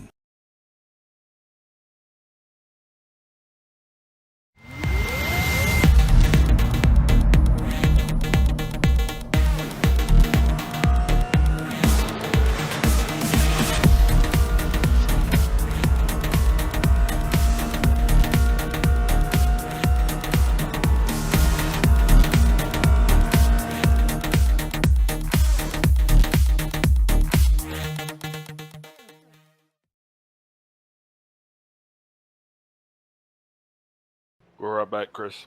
And we are back, ladies and gentlemen. Of course, Big Al standing by with our Stage 2 winner, Chris Severa. Chris Severa, Big Al up in the booth. First, before we say anything, I want to apologize for ruining your race last week. I appreciate it, man. Man, that was not the ruining my race. I appreciate the apology. Yeah, sorry totally about that. But hey, look, tonight, totally new race, new track, new circumstances. Looks like you're doing pretty good out here. Yeah, it's definitely a handful on older tires, but I think we figured a couple things out at the end of that last run there. So we both now realize how important dirty air is. So it's going to be a game of chicken on how hard you want to push for the dirty air, for the clean air, rather. Yeah, I was wondering about that because you definitely made, after that first stage of playing P2, you definitely made an aggressive move to get out front here in this stage. So clean air, that's what you're going for. Yeah, definitely. Might be a little different here in this last stage. Tires are very important, so we're gonna see what we can do. If we can just tag with them in the beginning, that might be okay. But yeah, we'll see. I'm not too entirely sure on how exactly when the window is for tires, so we'll see. So there's not a window for fuel, but there's a window for tires. That's what you're telling us. Yeah, I stayed out in an A open when I could make it on fuel one time, and then a guy pitted in with 30 laps to go, and we just got walked. So definitely going to want the tires here at some point. When we get them, who knows? All right, well, definitely we'll be watching out for that, man. Once again, congratulations to you for being the stage 2 winner. Before we let you go, who you giving a mini shout out to? Yeah, just everyone gas and go. EPI has a killer set this week, so that's what we're running. Hopefully we don't die on the restart because we're still in the track. But yeah, and you guys as always for putting on a fantastic broadcast. All right, bud. You got the con here. Good luck to you, and hopefully we'll talk to you at the end of this thing. Thanks, guys. Alrighty, that was Chris Severa, our Stage 2 winner. Definitely a fantastic performance for him so far here tonight. Of course, we're going to be starting stage number 3, the longest stage here of the night. And as he said, tires are going to be the big thing for sure. His pace car going to be dipping down pit road, and the green flag is back out once again here. Great start there for Chris Severa. Able to really slide up right in front of Derek Heitman. Of course, Kenny Powell tries to get underneath Heitman and maybe see if he can go for second, but not quite able to get there. Oh, jiggle, jiggle. Here we go. Chris Severa wasting no time getting his flow going. And like he said, clean air. That's the one thing that we're shooting for. Derek Heitman, though, secured his spot in second, but Kenny Powell getting a better run. This time they did on the last start. He's up in third place, feeling pretty good about himself. Old Kenny Powell. Definitely going to be laughing all the way to the bank tonight, Brian. All of his crew chiefs and his pit crew team, they're all going to be eating good. And here we go, fight for the lead. Here comes Heitman to the inside of Chris Severa. Door-to-door, drag racing to the start-finish line, and Heitman is able to lead that lap. Is he going to be able to secure the position? Of course, we've seen guys be able to work that top side. But Severa said this was going to be the battle. He had to figure out who wants that clean air more. And I think he's just going to stay out there long enough to make Heitman probably regret the challenge. Now he's behind him. Ooh, Severa gets a little bit loose there, got his hands full. That's going to cost him a lot of ticks there on the clock there, Brian. Yeah, definitely will. Definitely, Heitman's going to love this, that he's able to get out front and have that clean air. We saw how important that was in Stage 1 and in Stage 2. Whoever's able to get that line share of the clean air is going to be the one that I think is going to be crowned the victor. But, of course, you have to make sure that you do not mess up on pit road. And I kind of find it interesting that Chris Severa mentioned that he's not sure when he's going to pit. You would think that these guys would have made the calculations already to kind of figure out when the best time would be. Oh, he knows when he's going to pit. He knows exactly, just like we're halfway through this thing right now.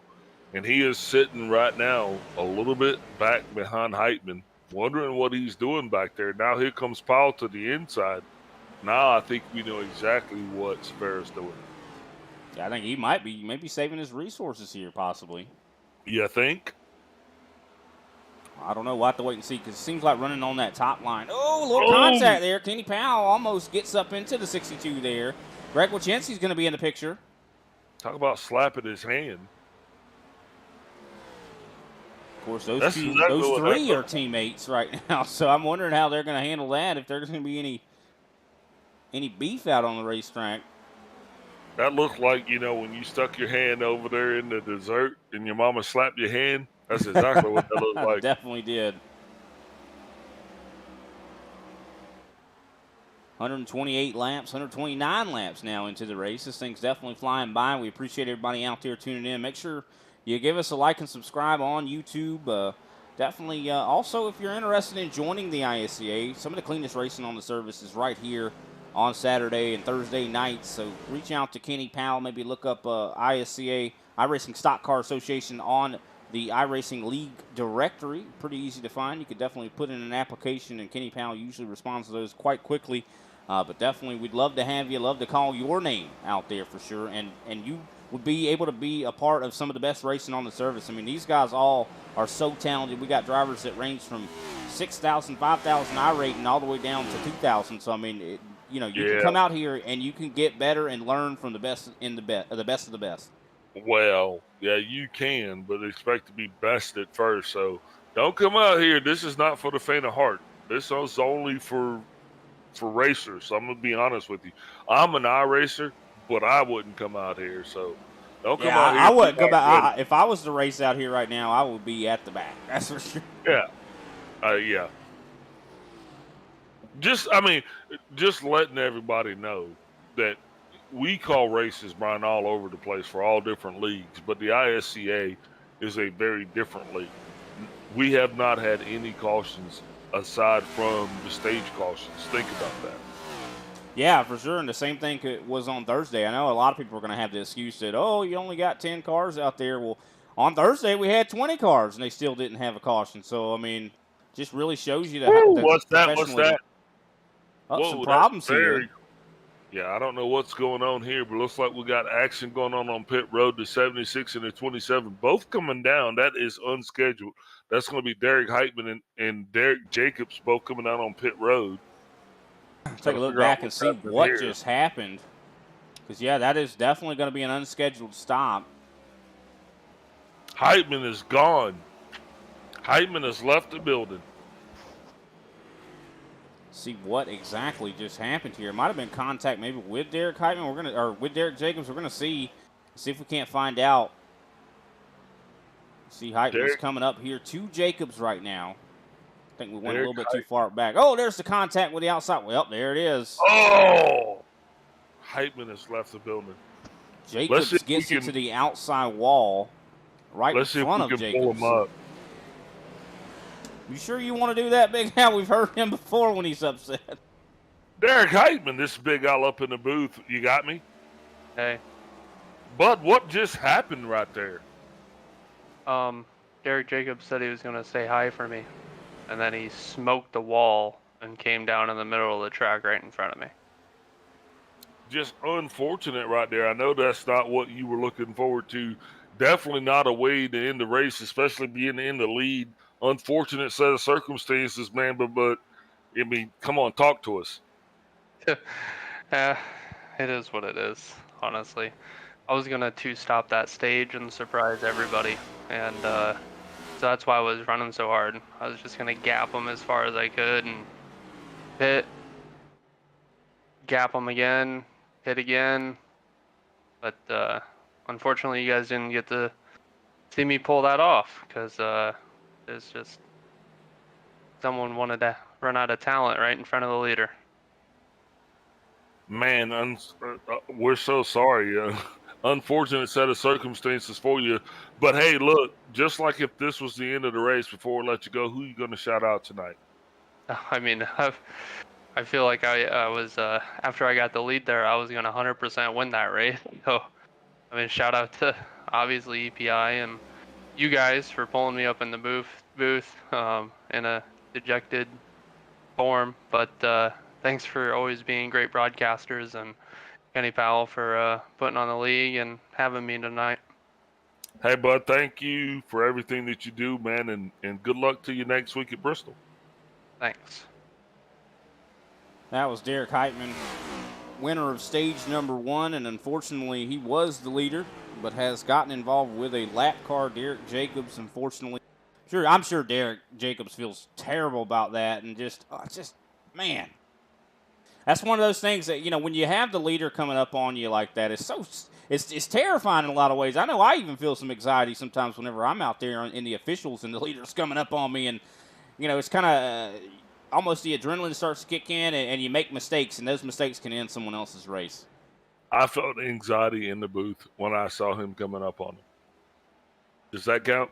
Yeah, I definitely think we both did, but that does put Chris Severa as the leader. Kenny Powell sits in second place, not far behind him. Could this have been the opportunity that possibly Kenny Powell needs? And, of course, What an interesting strategy from Derek Heitman for him to want to do that, and it kind of goes back to even what Chris Severa says in his interview that taking the 30, taking tires with 30 to go might have been the call, and if you split this right, that would have been exactly what essentially Heitman was going to do. Yeah, so now I think right now we're just going to watch, Chris Severa just kind of really chill this thing. Because now he has nobody to chase. He's just got to lead his own G&G teammate, Kenny Powell. Powell's feeling pretty good about his position because he's really solidified second place. I mean, you know what I mean? Yeah, for sure. And I think Kenny Powell's going to be wanting to maybe do a little bit better than second. We'll have to wait and see what maybe he's listening to the broadcast and decides he wants to try to pull that strategy that Heitman was talking about there. He's right there on Severa, but I think Severa, we know Severa, he's that guy that like toes the line a little bit, keeps you right there and kind of keeps you driving hard. Yeah, I don't think Powell's going to do anything other than follow him to the end of this thing. And I mean, good on him. Just had a little bit of a pass there. I do believe the 8 of Frank Flores got around Jose Acosta, yeah. Jose Acosta. Frank has definitely been looking really good here tonight. Also, what a recovery from Justin Levine. He's now up into third place at the moment, but I'm wondering, I don't think he's done with having problems with that race car. Then again, I mean, he's a tinkerer. I know that Justin Levine is a tinkerer, so he would be the one that would probably maybe adjust on that car. Maybe he's got it working right now. So that leaves us with only 7 drivers on the lead lap. Of course, Derek Jacobs, after that incident, now 4 laps down. I do believe he is still on the track, still trying to see if he can, make a bad situation and turn, that lemonade, as you said a couple broadcasts ago.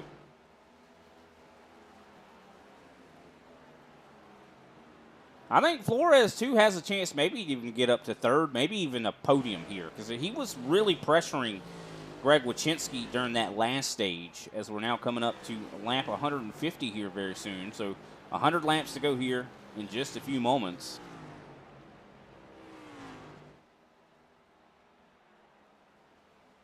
What a race. It has definitely had some ups and downs, no cautions. That would have been a good one to have a caution right there. I think that would have maybe saved Derek Heitman's race. Yeah, well, we don't have any fast repairs, and this isn't a race that you're going to be able to do anything once the front of your car has been pancaked. I mean, that was quite a hit too. That was that was a devastating hit. So, and I guess Heitman is not a guy that wants to come and run around here in a beat up car. Yeah, you know what I mean? I mean, it's quite demoralizing when you're out there in a car that's probably not exactly what it was when you unloaded it off the hauler. And he had a fast race car too. I mean, I think that I think he was on to something. I think he would have won this race if that had not have happened. We'll have to wait and see if Chris Severa, this gift that has been given to him. But knowing Severa, I mean, even though I think that, Heitman was in a really good spot to win this race, I don't think Severa was showing his full hand either. Usually Severa's not one that falls for tricks, Yeah, definitely he is not.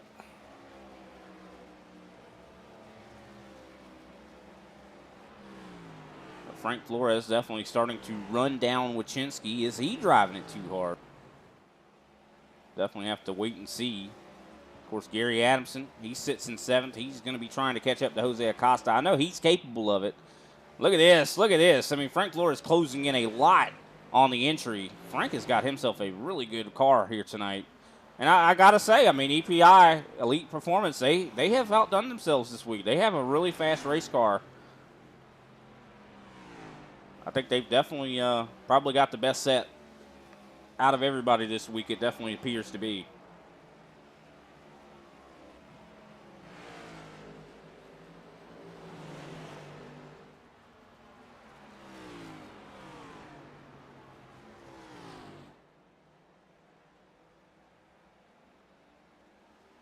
Well, what a race so far from Chris Severa. So far has led quite a number of laps. Looking at it, he has led 85 thus far out of the 155 we've had here Started in second place. He's up one position from where he started. And of course, has shown that he has quite a bit of speed in that race car. Still wondering how these guys are going to tackle, though, Bristol dirt. The same way they did Coda, the same way they did here. They're going to go out there, they're going to practice, they're going to get better, and they're going to come out there and put on a great show. And I'm excited. Yeah, go get down and dirty. I'm definitely excited as well. Now, you know, I'm a little bit of one of those guys that's not really – I like the Bristol dirt track, but I feel like it's a waste of resources for NASCAR to do that in real life. Like, I feel like that is just – I mean, I guess – Really? I think it is, yeah. I think there's plenty of other dirt tracks they could – I mean, it's Bristol, man. Bristol's a legendary track, and you're going to throw dirt on it? It was a legendary track until it quit filling the seats. When NASCAR, you know, there was a time where Bristol tickets you couldn't get for they were booked out 3-4 seasons. Yeah. Well, that left, and you know, then all of a sudden nobody was going to Bristol, so why not throw dirt on it? Yeah, but I mean, is that filling the seats? Yeah, absolutely, it is, and it's also it's bringing that venue a whole lot more attention because they can run so many more races there as a dirt venue in that weekend than they could, you know, because you got to think about it. You can't just go to Bristol. You got to pay the bills. Interesting to note. I'm sorry to interrupt you there. Justin Levine has gone a lap down along with Greg Wychinski. Greg Wychinski's down on pit road. He is taking tires at the moment. So some different strategies going on right now. Levine had just pitted as well. Of course, I think that means Levine is out of tires, possibly. Greg Wychinski, I think, is going to have one set left. I mean, the rest of these guys are about 43 laps in this run. So if you were going to split this, like Derek Heitman mentioned, that would be about the time you would come down, right? I mean, if you're going to split it into two stops. Powell's down pit road now, but, you know, you got to watch the 62. His strategy is going to be the strategy. It's going to be the one to beat. Everybody else has a strategy, but I'm totally dialed into the 62 of Severa right now, seeing what he is going to do. Because you got to think about this too, Brian. You know, round and round he goes. Where he stops, nobody knows. And if you're stopping prior to him, then you're going to get chopped like a limb. Well, I remember mentioning on Thursday about possibly having the option to, you know, pit extra, like Derek was saying. Because, I mean, a lot of drivers in the A Opens have talked about that being a successful call. You know, when Kenny Powell, when Greg Wychinski, you know, these guys out on the track, look at the lap times. I mean, Greg Wychinski and Justin Levine are hitting 22.3s. Chris Severa's hitting a 23.5. That's over a second slower than those guys. I mean, and this is lap times around this track are about 23 seconds around there, give or take. That's a lot of time you're gaining back. A second a lap, that's quite a bit. We'll have to see how that kind of works out as Chris Severa still stays out. So this is two different strategies. This is really, I'd say, added another layer here tonight, Big Al. And I love this when we see these alternate strategies. Really makes us, you know, makes you and I analyze it a lot more on who, you know, which strategy do you think is going to work. I'm of the mind, I think that two-stop strategy might be something to that. Can he just hit Jose?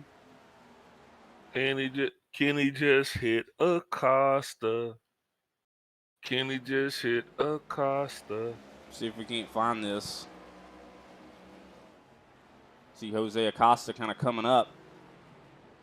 As Kenny Powell was getting by Gary Adamson, got by him just fine. And he's going to come up on Jose. Oh, yeah. That was net code. They didn't even touch. I was having a little bit of net code at that time. So, that's definitely odd. You sounded like Grandmaster Flash. Oh, man. That's interesting, though. Contact there between those two drivers. What's interesting is at the top, 4 drivers have not yet pit. That's the thing everybody should be watching, because with 82 laps to go, I mean, these guys are still running this thing. Yeah, I mean, they definitely seem to be on an alternate strategy.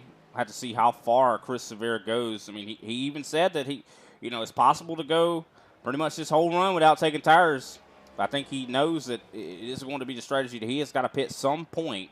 It just depends. Does Levine and Kenny Pound, Greg Wychinski, do they all catch him before he pits and take get their lap back? I think that's going to be what indicative of who is going to be in the lead after Chris Severa goes down pit road. Yeah, and also you got to understand he has no reason to pit. He's got about 7 seconds on Frank Flores right now, and Frank Flores has got 7 seconds on Jose Acosta.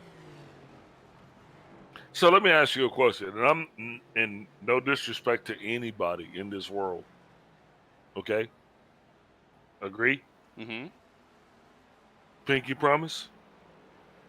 Yeah. Not going to offend me, Big Al. So might offend somebody else. So you're rolling and you're in this race, right? And let's just say, for the sake of argument, you're Chris Severa. Poof. I'm the genie. I just made you Chris Severa. And you're looking in your rearview mirror, and in your relative, it's Frank Flores. Go. Well, I mean, if I was Chris Severa, he's pretty smart. I would say that he's probably keeping it in mind that even though there's not a lot of people that are up here competing with me right now, I got to think about the long-term situation. Absolutely. But when the person is in your relative, you got to look at it what it is. It's just Chris Severa. He knows this league. He knows it very well. He knows Justin Levine is like a lap down. Well, Justin Levine actually just got his lap back. He is now back on the lead lap. I know. He was a lap down. Yeah, he was. And now here comes Kenny Powell going to get his lap back. So that's what I'm saying. When Chris Severa comes down pit road, he's probably going to go a lap down himself. We'll have to wait and see how this kind of works out. I'm very curious. But these guys aren't going to be able to go 76 laps to the end of this thing. They're not trying to. I don't think that's their goal at all. I don't think that's the plan at all. I think that these guys are going to be coming down pit road again. And I think Chris is just going to do it once. Yeah, that's what I'm saying. That's what makes it so interesting. There's so many layers to this that, these guys are on totally different strategies. We've got 7 cars on the lead lap. This is a 7-layer dip. It is. 7 types of cheese. Yep, we got ourselves a 7-layer dip. Kenny Powell's really starting to reel in Justin Levine as well. He is really starting to catch him quite quickly. I think he will move back up into that 3rd spot. I like what I saw from Frank Flores. We saw him go down pit road as well. I think he made a decision to go a little bit longer, come down pit road, so he'll have fresher tires for a little bit longer later.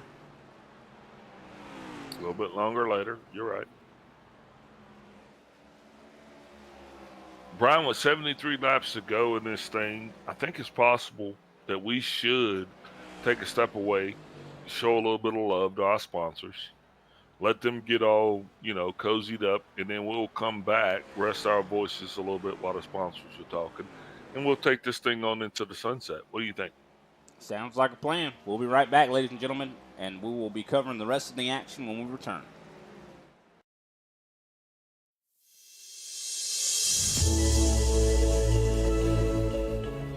Hey everybody, my name is Warren Maddox. I am the president of Ultimate Experience Outdoors. Our mission, we are dedicated to taking veterans, first responders, youth, and Gold Star family members on outdoor excursions across the country.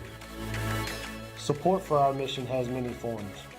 From camp cooks to the great storytellers, some buddies with the band, maybe you just want to build a campfire and sit around and listen. Nothing goes unnoticed. Camaraderie is reborn. The acceptance among the men and women that took an oath. Whether it was decades ago or recently renewed, but never forgotten. If you feel like you could help us, please visit our website, www.isca.org. uxonation.org. There, you can register to hunt, sign up to sponsor an event, or even donate to us so we can continue to execute our mission. Oh my gosh, I feel tough, bro. We get a hug, right? What have you done, Jim?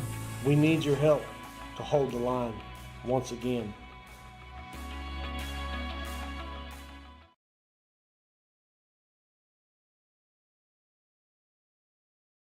Your car is everything. Your taxi, your moving van, your baby. And for over 30 years, AutoZone has had the parts you can count on to keep it going. But parts are just part of what we do. We're part buddy, part mentor, part of the American way of doing things. So whether you're Mr. DIY or a master mechanic, AutoZone has your back. Parts are just part of what we do. Get in the zone. AutoZone.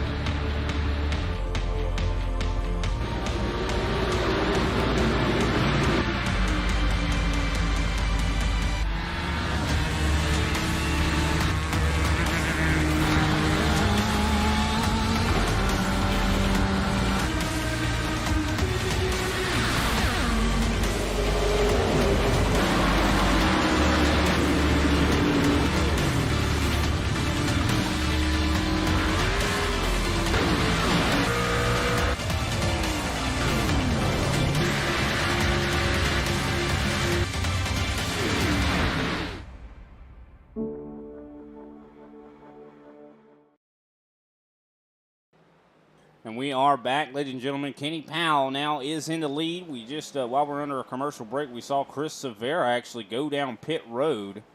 I'm wondering if that's going to be his final stop. Of course, he is now running some of the fastest laps on the track at the moment, trying to catch up there to Frank Flores.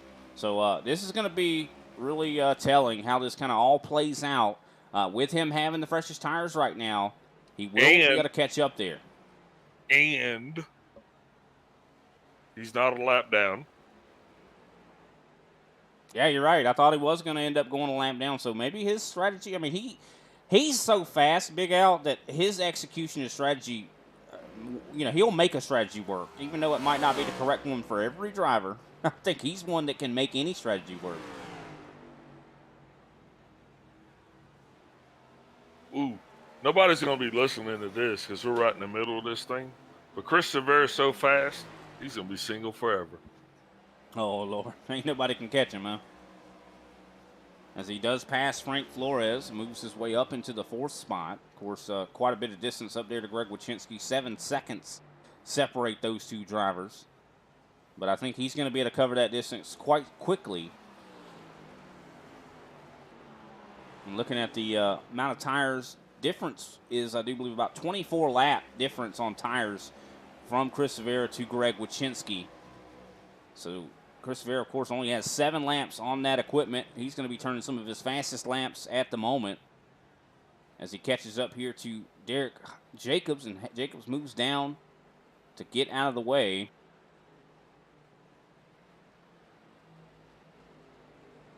But Kenny Powell, he's got to be pretty happy with how this is going. I mean, he's going to get some laps led, possibly. One thing about it, though, that I kind of think is one disadvantage, one con of having 2 stops in this last stage here, Big Al, is the fact that we talk about how things can go wrong on pit road. Well, if you add an extra stop, that doubles the chances that you make a mistake on pit road.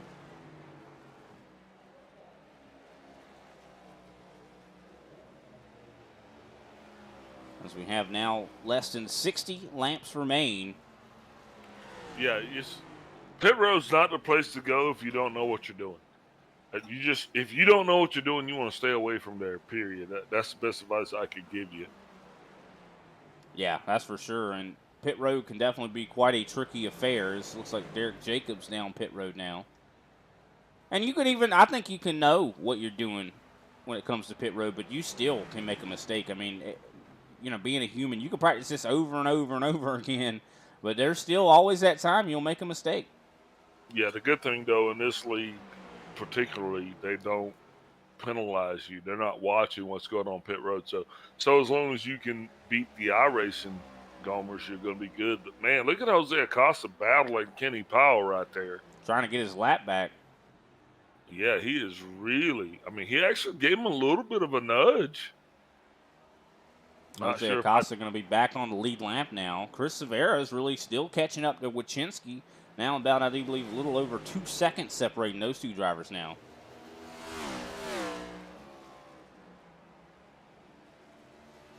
Looking at lap times, Severa was about a second faster than Wachinski last time. 56 laps to go, though, Brian. I'm going to be honest. I'm along for the ride. At this point, man, I think we just got to see how this thing plays out as the 78, who is known as... That's actually Gary Adamson. I think he has a custom number that's the 36, of course, but it says 78. Different color scheme, too. It totally threw me off. Here comes, I know that car, the 62 of Chris Severa. Yeah, he makes the pass and now moves up into the 3rd place position. So he is well on his way. Now 9 seconds back from Kenny Powell. He's about 5 seconds back from Justin Levine at the moment and closing. Yeah, but these guys are going to be pitting here soon. I mean, they don't have a choice. Based on the amount of laps that we got to go and how many laps they've got on their stint, I mean, they're just really going to have to let Severa get by them. And then he'll be able to run this thing as long as he wants to, probably into the sunset. Yeah, for sure. And then I will put the tire advantage on the other foot again for Kenny Powell and the rest of the guys that are on the 2-stop strategy. But see, here's the thing. When those guys pit, they're going to be right back in that carried on a stick mentality. They're going to be right back on fresh tires at hot feet. But you can't do that, man. You really got to pedal this thing. You got to be look, that right foot has got to be, you got to think you're kicking your grandmother here with that thing. Yeah, you got to treat it like there's an egg underneath it. You don't want to crack that egg, that's for sure. I like mine better. I like kicking your grandmother. I mean, like that one too. That's a good one. You never heard that before. You can use it. But everybody knows that Big Al said, that throttle foot, you got to treat it like you're kicking your grandmother. You don't want to hurt her too bad, right? No, heck no, man. That's your grandma. That's Nana. That's Nana. That's right. That's what we call my grandma, Nana. Chris Severa, though, really starting to catch up to Levine. About 2 seconds now a second separate these two drivers. He's closing in quite quickly here. And the 5's down pit road, so Greg Wachinski's already showing what his hand is. That means 50 laps ago, he's already said, hey, look, I'm coming down pit road now. I know that I can put my stage 1 setup in this thing, put the hammer down, and let her go. Here comes Severa. I think you're right. I think, that 50-lap stage, these guys are used to doing that. Severa has taken over second place from Levine. Levine touches the wall just a hair. Watch Wachinski. He's getting back out on pit road now. He is a lap down, but he will be able to turn some really, really quick laps here. I think he might even go 2 lap down here. He's going to be, I believe, your car to watch. 1 lap down he's going to be. He's going to be out in front of Powell, the leader.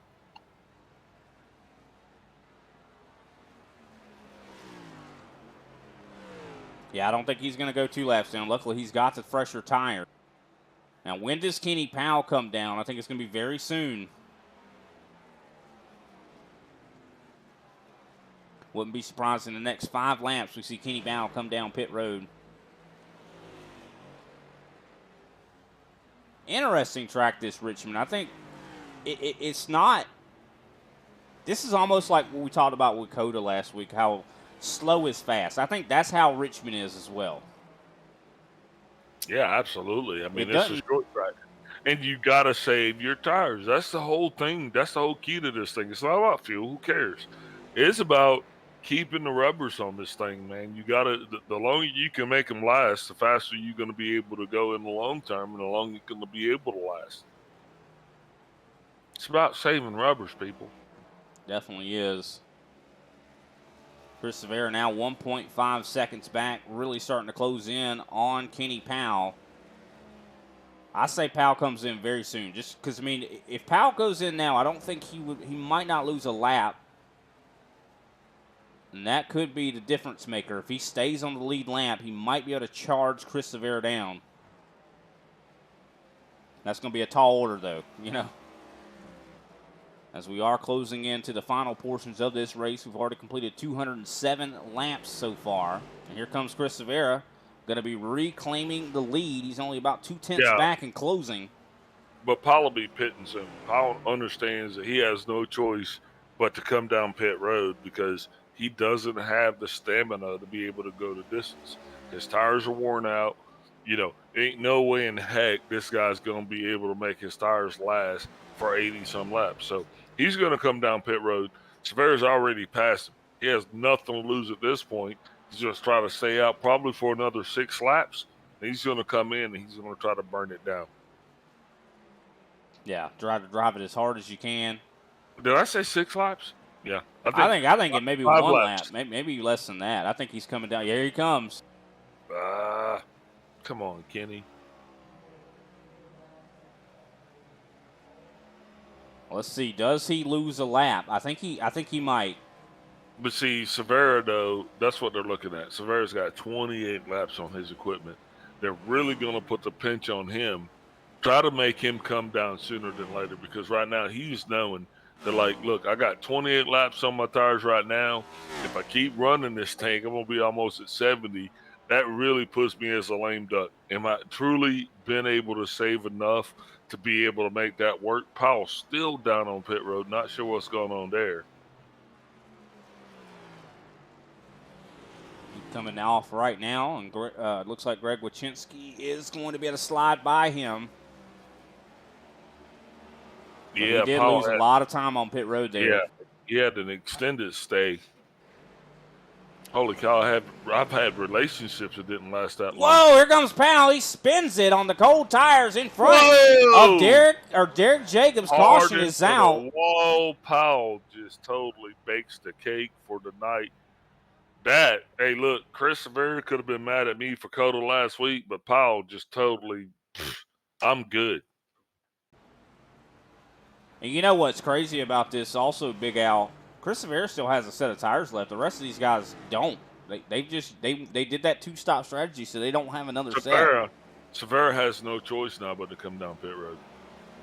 So, I mean, this still, I think, plays into Severa's hands. Justin Levine also has a set of tires left. I don't think Levine does. Here we go, looking back at this. Levine pit early. Man, can't believe that. I bet Kenny Powell is just absolutely kicking himself right now. Yeah, but he did not get any damage out of that, so it's not like he's got to come down. He can come down pit road, get his car fixed. He doesn't have any required repairs. Chris Severa down pit road, shocker. Justin Levine looks like he's going to be staying out. He's on older tires. Justin Levine has no choice. Like you said, Justin Levine, he short pitted stage 1. Had no choice but to come down. So now he is out there with 57 laps on his equipment, Brian. Frank Flores with 42. Jose Acosta with 42. I mean, this is going to be a shit show. Yeah, this could go very poorly, especially with spinning to the tires. I think that could definitely be something we see here. I mean, this is a track that tires, they eat them up for breakfast. And La Niñas están en la capa. Put the kids to bed. The kids are in the bed. This is big boy time right here because that's what's getting ready to happen. I mean, we got to look at this for what it truly is. Justin Levine, Brian, 58 laps on his tires. It'll be 60 when the green flag flies. Still 36 laps to go. He has not another set of tires. And also Frank Flores. I mean, he's got 43 laps on his tires. Chris Severa, of course, has a fresh set on his. Anybody got any questions about what's getting ready to happen here, ladies and gentlemen? Might have cautions breed cautions type of scenario happening here if these guys spin them. And I do believe Flores is going down pit road just to get the heck out of the way. Smart move. I wouldn't want to be up front on aged equipment. You know, you don't. It's one thing to just get caught up in the moment, right? They make songs about that, but to be the cause of the accident, to be, you know, right there. Oh, Frank's got a set left. This could be big for him. This could give Frank Flores a podium because I don't think a lot of other people have tires left. I feel like Frank and Chris are probably the only ones right now that have a set of tires left. Well, if Frank just put a set of Goodyears on that car, he'll be smiling all the way to the bank, and I'll be talking to Frank. And that's just great because it'll be a blue light special at the end of this thing. Yeah, I mean, that is – we've never really had the chance to talk to Frank up here, have we? Yeah, we have. But this is a family league right here. That's what this is. This right here, we're all cozy here tonight. Kenny Powell getting a lap back. He's going to get the wave around. Going to be going on around the pace car. And that'll put him one lap down. Of course, Greg Wychinski still a lap down as well. So only 5 drivers right now are on the lead lap. Or wait, I should say Kenny Powell is a recipient of the lucky dog. And here we go. Getting ready to get her back going. Yep, lights off on the pace car. Getting ready to take this thing clean and green one more time. Looks like you got Justin Levine will be taking the lead. And here's the green flag. He got it going, right? Yeah, he didn't spin him. I'm surprised. Yeah, but you know who is just sitting there waiting to pounce? There it is, the 62 of Severa. Oh, 3 wide for the first time tonight. Look at that. And no one can pull this off except for the 62. He's going to be your new leader. There he goes. The 42 of Jose Acosta going to be doing everything he can. Jose also on a fresh set of tires. But there he goes, slipping all the way back to the back. I mean, Jose lost tremendous positions right there. This is an accident waiting to happen. Frank Flores really got to figure this out. Guys, we got a lot of time left to go before this thing's in the books. 32 laps. But these guys are racing like it's 10 to go. Yeah, I'm telling you, this Frank Flores is definitely out here playing Tetris, so trying to figure out where to go. Chris Severa definitely where he needs to be. Jose Acosta bringing it home solidly in P2. Kenny Powell now starting to feel his roots.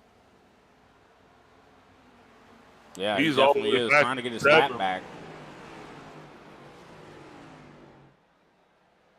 He is lap down along with Greg Wychinski. So those are the 2 that are racing for that lucky dog at the moment. Jose Acosta has been struggling all night long, and he sits in 2nd right now. Gary Adamson is sitting in 3rd. How about it? And Jose is in a G&G sandwich, if you will, because Kenny Powell and Greg Wychinski both are going to be running the wheels off of those cars trying to get back onto the lead lap. Jose's just trying to close the distance between himself and the leader.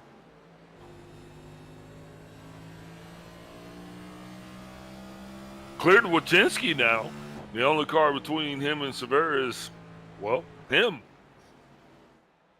He's got about 1.5 seconds to get up there to Severa.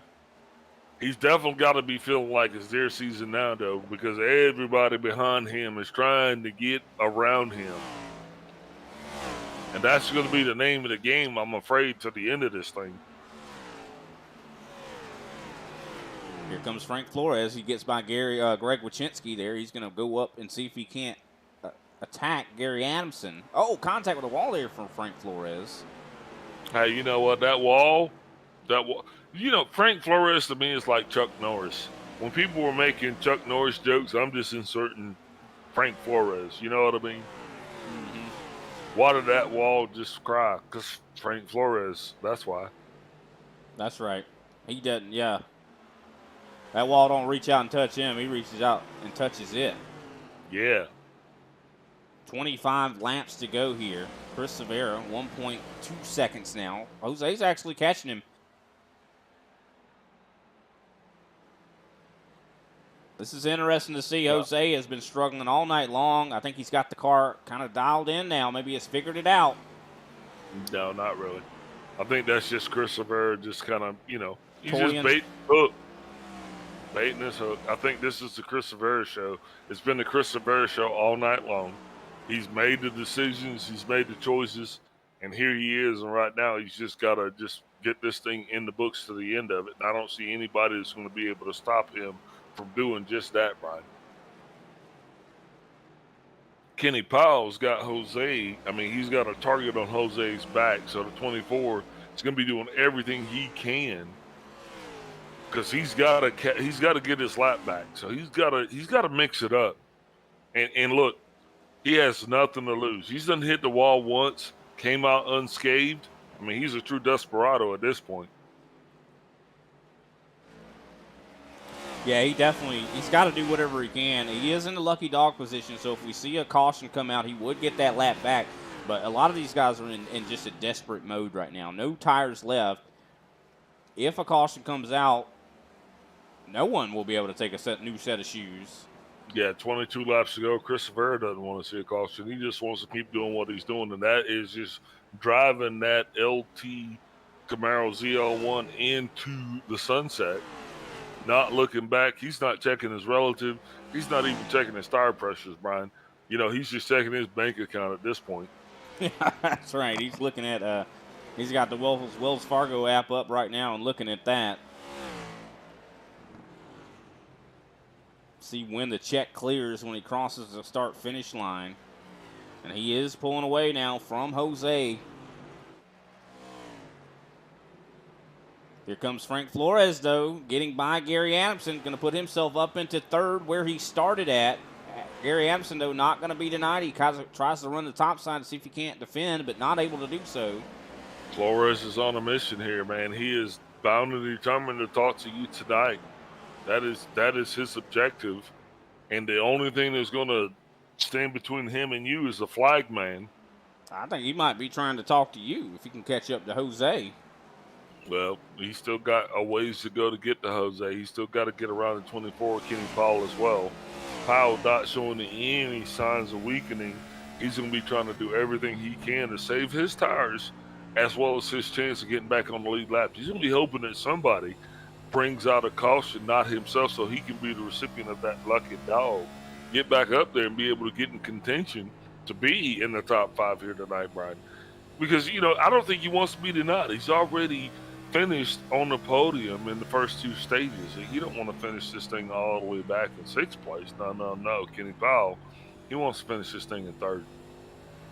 Yeah, it's going to be difficult for him to do.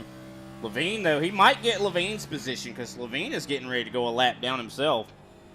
A little bit of clouds there in front of the leaders. He's coming up on Derek Jacobs and Mr. Levine. Going to be interested to see how we know how Derek Jacobs is going to play this, but we don't know how Mr. Levine's going to play this.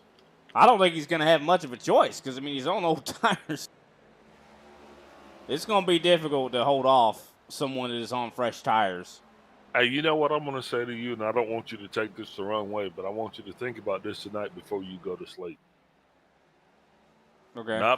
Not to bed, but before you go to sleep. One day, you too, my friend, are going to be on old tires. Oh, yeah. That's for sure. And he's got to be, Levine's got to be feeling some kind of way, right? I think we're all feeling some kind of way. It is what it is. It's been a long contest, Brian. We started this thing, almost 2 hours ago. These guys have been in that seat, and although you and I have been in our seats, we're up here in the broadcast booth. It's climate controlled. Those guys are out there hot and working themselves. You know what I mean? And they don't get an opportunity to take a break except for the stages. But yeah, I think this is that point of the game. This is that time of the night. 13 laps to go. Anybody could make a mistake. That they could. They still could make a mistake. A caution flag could still even fly as we watch Frank Flores starting to really run down Jose Acosta. He does have Kenny Powell in between him and Acosta, though. There he more goes. lap traffic, more Justin Levine up on the top there, trying to let these guys go. Merging on now, 10 laps to go next time by. Just 4 cars remaining on that lead lap. Here comes Kenny Powell. He's going to be getting around just those to make contact. Yeah, a little bit of contact. I bet Frank definitely had his Flores, heart rate go up a little bit. He's going to take advantage of that contact. He's going to try to get down on the inside, and he's going to make it stick. And he's going to just drift on by these guys into the sunset with 10 to go. He's on the podium. That he is. I think he might be running out of time, though, to catch Jose Acosta, but now he has nothing but air and opportunity in between those two drivers. Yeah, 10 laps to go. It's just him and Jose. The battle hey, for Jose, second. Frank is on his way. Frank is bound and determined to talk to Big Al tonight. That's what he's going to do, guys.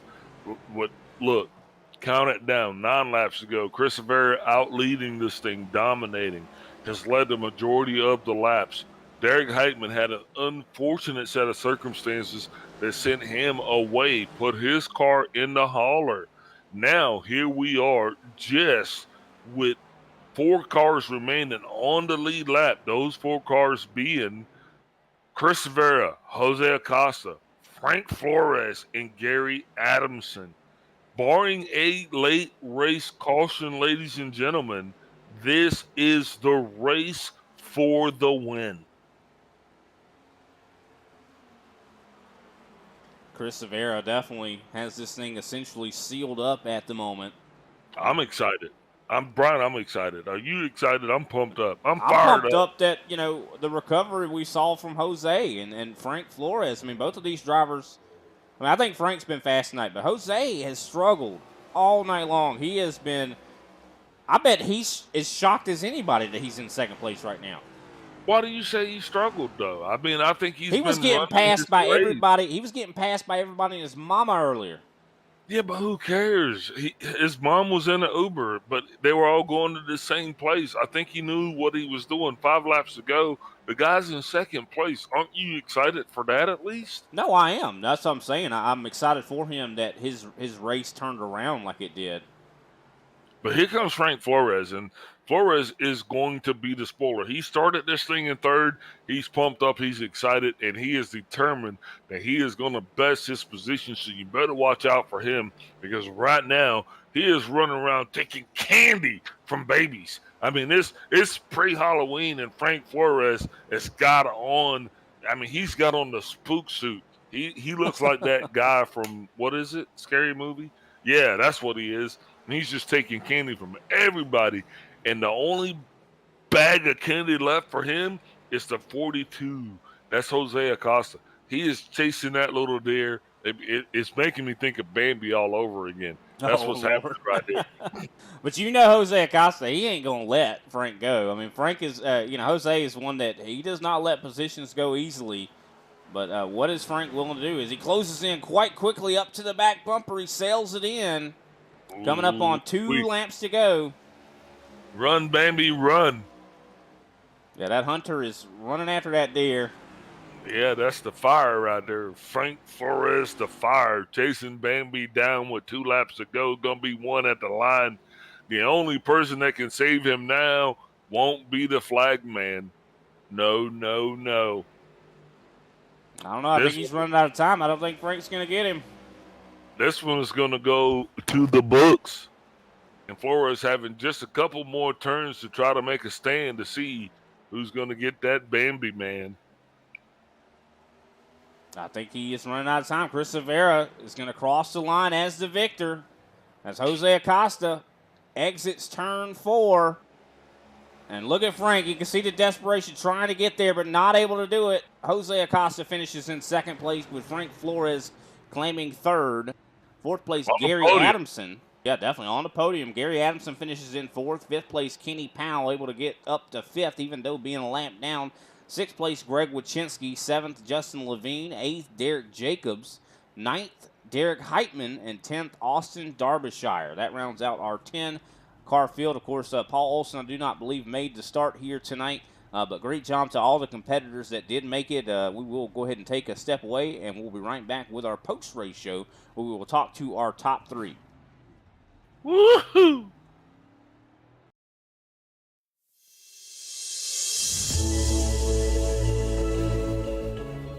Hey everybody, my name is Warren Maddox. I am the president of Ultimate Experience Outdoors. Our mission, we are dedicated to taking veterans, first responders, youth, and Gold Star family members on outdoor excursions across the country. Support for our mission has many forms, from camp cooks to the great storytellers, some buddies with the band, maybe you just want to build a campfire and sit around and listen. Nothing goes unnoticed. Camaraderie is reborn. The acceptance among the men and women that took an oath. Whether it was decades ago or recently renewed, but never forgot. If you feel like you could help us, please visit our website, www.uxonation.org. There, you can register to hunt, sign up to sponsor an event, or even donate to us so we can continue to execute our mission. Oh my gosh, I feel tough, bro. We get a hug, right? What have you done, Jim? We need your help to hold the line once again.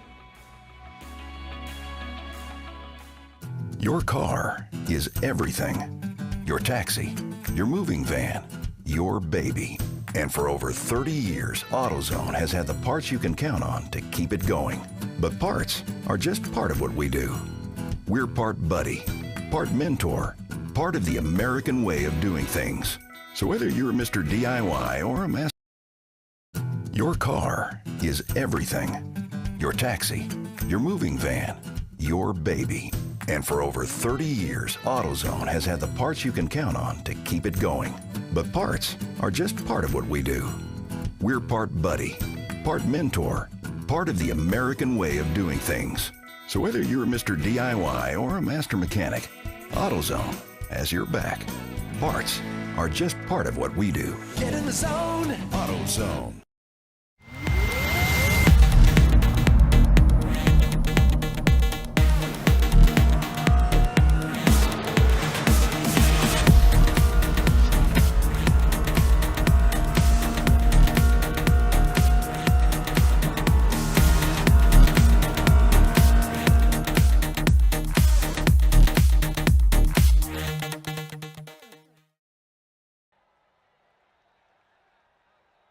And we are back, ladies and gentlemen. What a race we saw here. Frank Flores, our third place finisher. We got you up on the camera there. Get to look at that pretty face in third place. How you doing, Frank? I'm doing good, thank you. Or I should say excellent.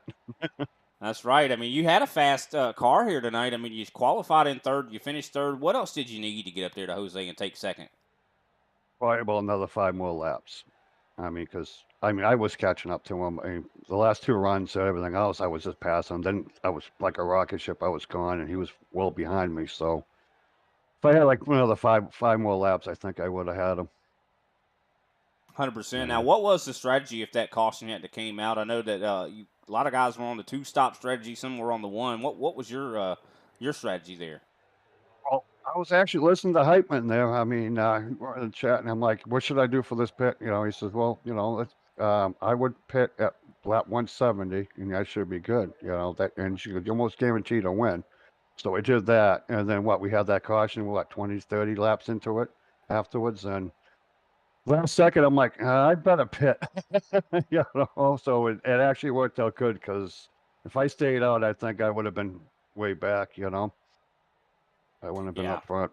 Definitely tires were a big deal as well, for sure. So, you know, definitely something to tackle. Of course, this has been a tough track this week. I mean, you know, how long did it take you to kind of get it all figured out? Honestly, I haven't raced one official all week. I've been practicing, and like I said, EP Conti there gave us a gave an updated setup Thursday, and that setup was just 10 times faster. I'm like, and I was practicing, you know, last night, the night before, and you know, and then like I said, I think on that the first stage, I was really tight in corner exit, and I had me go just take a pound out of that left rear, and man, that was a big difference right there. The rest is in the books, you know. Yeah, definitely let you grip the track a little bit better on exit for sure. Of course, after this third place finish, probably build up a lot of confidence for you. We're going to Bristol Dirt next week. Kind of a bad track to bring that confidence to, considering, I mean, how are you at dirt racing? Oh, I'm not good at all dirt racing. I think last year I did all right here. It's, you know, with these cars, I don't know. I mean, I like the 360 sprints. I mean, those are pretty fun, and those big block mods are actually fun too. But I'm not really keen on dirt. I mean, I really should practice more on it. But I mean, let's see what happens. Yeah, 100%. Definitely going to be one that you're going to probably want to get practicing right away, Frank. Well, great job on the third place finish. Who can we give a shout out to? I know you kind of already shouted out some. Yeah, sorry. Yeah, first most is EPI, Mike Conti, Team Conti with that setup, man. It was just super fast, and I'm obviously wearing his shirts autographed. Derek Heitman there, EPI teammate, for helping get that pitch strategy and get rid of that tightness. Obviously, Body Magic, Chevrolet, and my wife, if she's still watching, and you got Kenny and these drivers, man. You got to give them a big applause, man. These drivers, they're fantastic drivers we have in this league. This league itself, Kenny, and obviously you two guys in the booth, the broadcasting every week. All right. Well, thanks, Frank. Definitely a pleasure to watch you up there. We got real happy when we saw that you had tires left and you went down pit road. I was like, oh, man, he's going to get a podium. I was definitely excited to see that, Frank. We always cheer for old Triple F, but thanks for your time, bud. Yeah, thank you. Alrighty, that was Frank Flores, our third place finisher. Next up, Big Al is going to be standing by with Jose Acosta. Jose, can you see? Hey, can you hear me? Hey, Jose Acosta, Big Al up in the booth. You got me? I got you. Can you hear me, right? Yeah, absolutely. Hey, Jose, congratulations to being the biggest mover here tonight. You started this thing all the way back, and I believe, 8th place? And you came I don't all the know. way up here, and you finished this thing in second. The Pandaretta Racing team really dependent upon you solely right now because you're the only guy that's showing up consistently here on Saturday night. And since the ISCA has started tracking the team positions, that's a pretty big deal. Not to mention that you're second overall in the Super Cup points. You got to be feeling pretty good about your run so far. Oh, I mean, consistent, I guess. Coming in every Sunday counts. So basically doing that. But I was just lucky today, man. I mean, I had a terrible car, and it's nothing because it's not about the setup. It's basically I'm losing the force feedback on my steering wheel, and that started since Atlanta, and I haven't got time to to fix it, whatever. And that's actually affecting me, obviously in the track. But I don't know, man. We finished second. What kind of wheel do you have? It's the Trustmaster. Well, then you should reach out to Thrustmaster, fix this man's wheel. I mean, come on. I'm giving a shout out to Thrustmaster tonight here because, I mean, you paid for the wheel. You shouldn't have faulty equipment, man, but you did the best you could with it. And look, this thing was tricky. That first stage, after you got that first 50 laps in there, you had to go back and make some adjustments. I know you did because we could tell that. So what happened after that first stage, that first 50 laps? I don't know. I didn't do anything different actually, and I did not do any adjustment either. So to me, just that everybody had issues. I didn't have a lot of issues, and that's how I finished second, basically. That's how I see it. How many laps did you put in this week getting ready for this race here? And first, is Richmond even one of your tracks? I mean, it looked like it was. I mean, you honestly look like you had it going on. Yeah, it is. And then again, I don't have no force feedback, so it's kind of like annoying, that thing. I don't know when I'm spinning. I don't know when my car is getting loose and stuff like that. So it's kind of like a little bit like learning how to drive again a little bit. I did got used to it at the end, obviously. And I had to like learn really quick at the end. I had a shot, I guess, to take the lead take it a little bit, but I lost it a little bit exiting turn 3. I think it was, or turn 2. I can't remember right now. But at that moment, that was the best moment in the race for me. Yeah, It was pretty definitely. cool. Although you didn't lead any laps tonight, you did finish second, so you got to feel pretty good about that. Next week, got to be a little bit different. Think you might need that force feedback as we're heading into Bristol dirt. Now, have you had any dirt? Do you have dirt feelings? You got dirt relations? What are you thinking about dirt? Man, I don't. I think I don't know, maybe 10 races I've done in Bristol. But Bristol yeah, dirt? yeah, Bristol dirt. But I got, other than that, that's it, man. I don't have a lot of experience on that. So basically, I guess we're just going to throw ourselves out there and see how we're going to end up at the end. So you're telling us there's a chance? Of course. I mean, look at today. I was not expecting anything. I was expecting me, finishing the bag, whatever. But I mean, I guess what it matters is to show. And, things happen during the race and you get lucky. Sometimes you're not.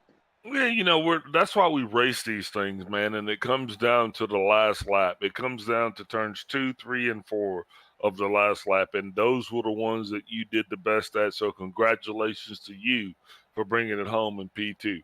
Now, before we let you go, brother, who you shouting out tonight for your second place finish? Pandereta Racing Team, John Deere, Kenny for building this league, and you guys in the booth. No, Roger that. Thank God it's not their season. We kept that John Deere alive tonight, brother, and hopefully we'll see you on the podium again next week. All right, 10-4.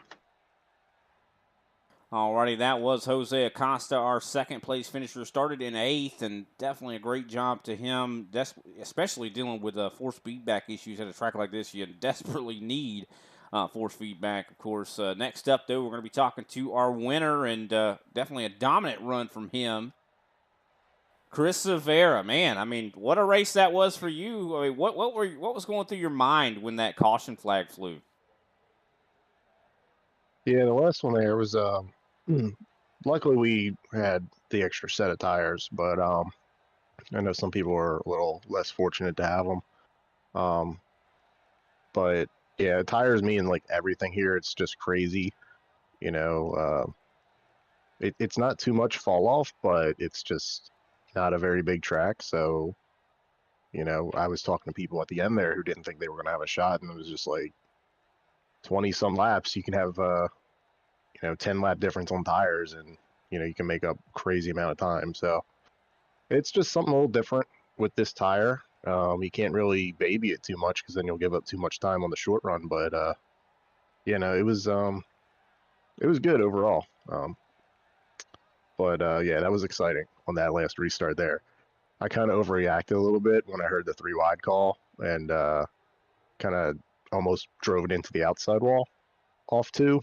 But luckily we were able to keep it up there and not do that and bring it home. Yeah, definitely was a little bit of a scary situation going on right there as well, because I know you had Jose Acosta and you had Justin Levine, who was, on the significantly older tires. Of course, great job to him to not spin those tires on the restart, but definitely had to be a little bit anxiety-inducing for you there for sure. And we'd love to have seen how the strategy would have played out, because I know you were on more of a one-stop strategy versus the other guys were doing more of a two-stop. So that actually played into your hand because you had that set left. I mean, like you said, not a lot of drivers had that set left. I mean, what do you think would have happened if it had continued? Do you think you would have been in victory lane if we didn't have that caution? I think so. I don't think I have to go back and look at it, but I don't think the tire advantage was as big as it was when they stopped the first time for tires. I really ran that thing out there when they came in the first time. So the second time when they pit in, I was on a bit fresher tires. So I'll have to take a look at it. It would have been close, but I don't think it would have gotten done personally. But then again, like I said earlier, I did another race where I thought we were good to the end, and I just got ran down. So you never know. 100%. And you never know as well. Another question that I'm sure you probably don't want to hear, but what if Heitman hadn't had his issue? Do you think that would have been a good race between you two? Yeah, I definitely think he would have had that wrapped up. I made one adjustment too much, and it gave up way too much time in the beginning of that run. So he probably would have been out there to like probably 2.5, 3 seconds before my car got off the track. And would have been interesting because I don't know if I would have ran him back down because, that extra adjustment, it was like worth 2/10 on the long run. I was crazy how much faster one click made compared to what I did in stage one. I was like, from stage one to stage two, I was like, all right, let's bring it down a click. And it was drivable, but the one more click after that, it was just, I think that was too much. But yeah, it would have been interesting. We were definitely fighting a lot more for clean air.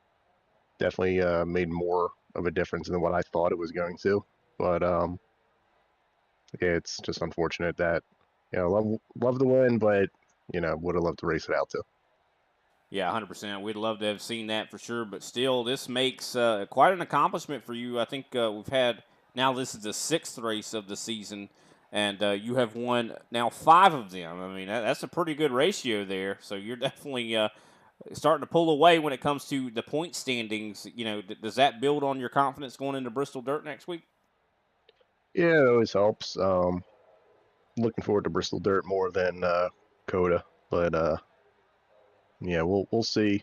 I think we were there once before in the next gens, once or maybe even twice, because I think iRacing got the next gen a little bit earlier than real life. So I don't think too much has changed on the dirt side. So should be fairly straightforward. We'll be looking to rip the wall there, probably somewhere in the middle stages. But yeah, if that's the case still, and the berm is still the place to be, it should be pretty fun.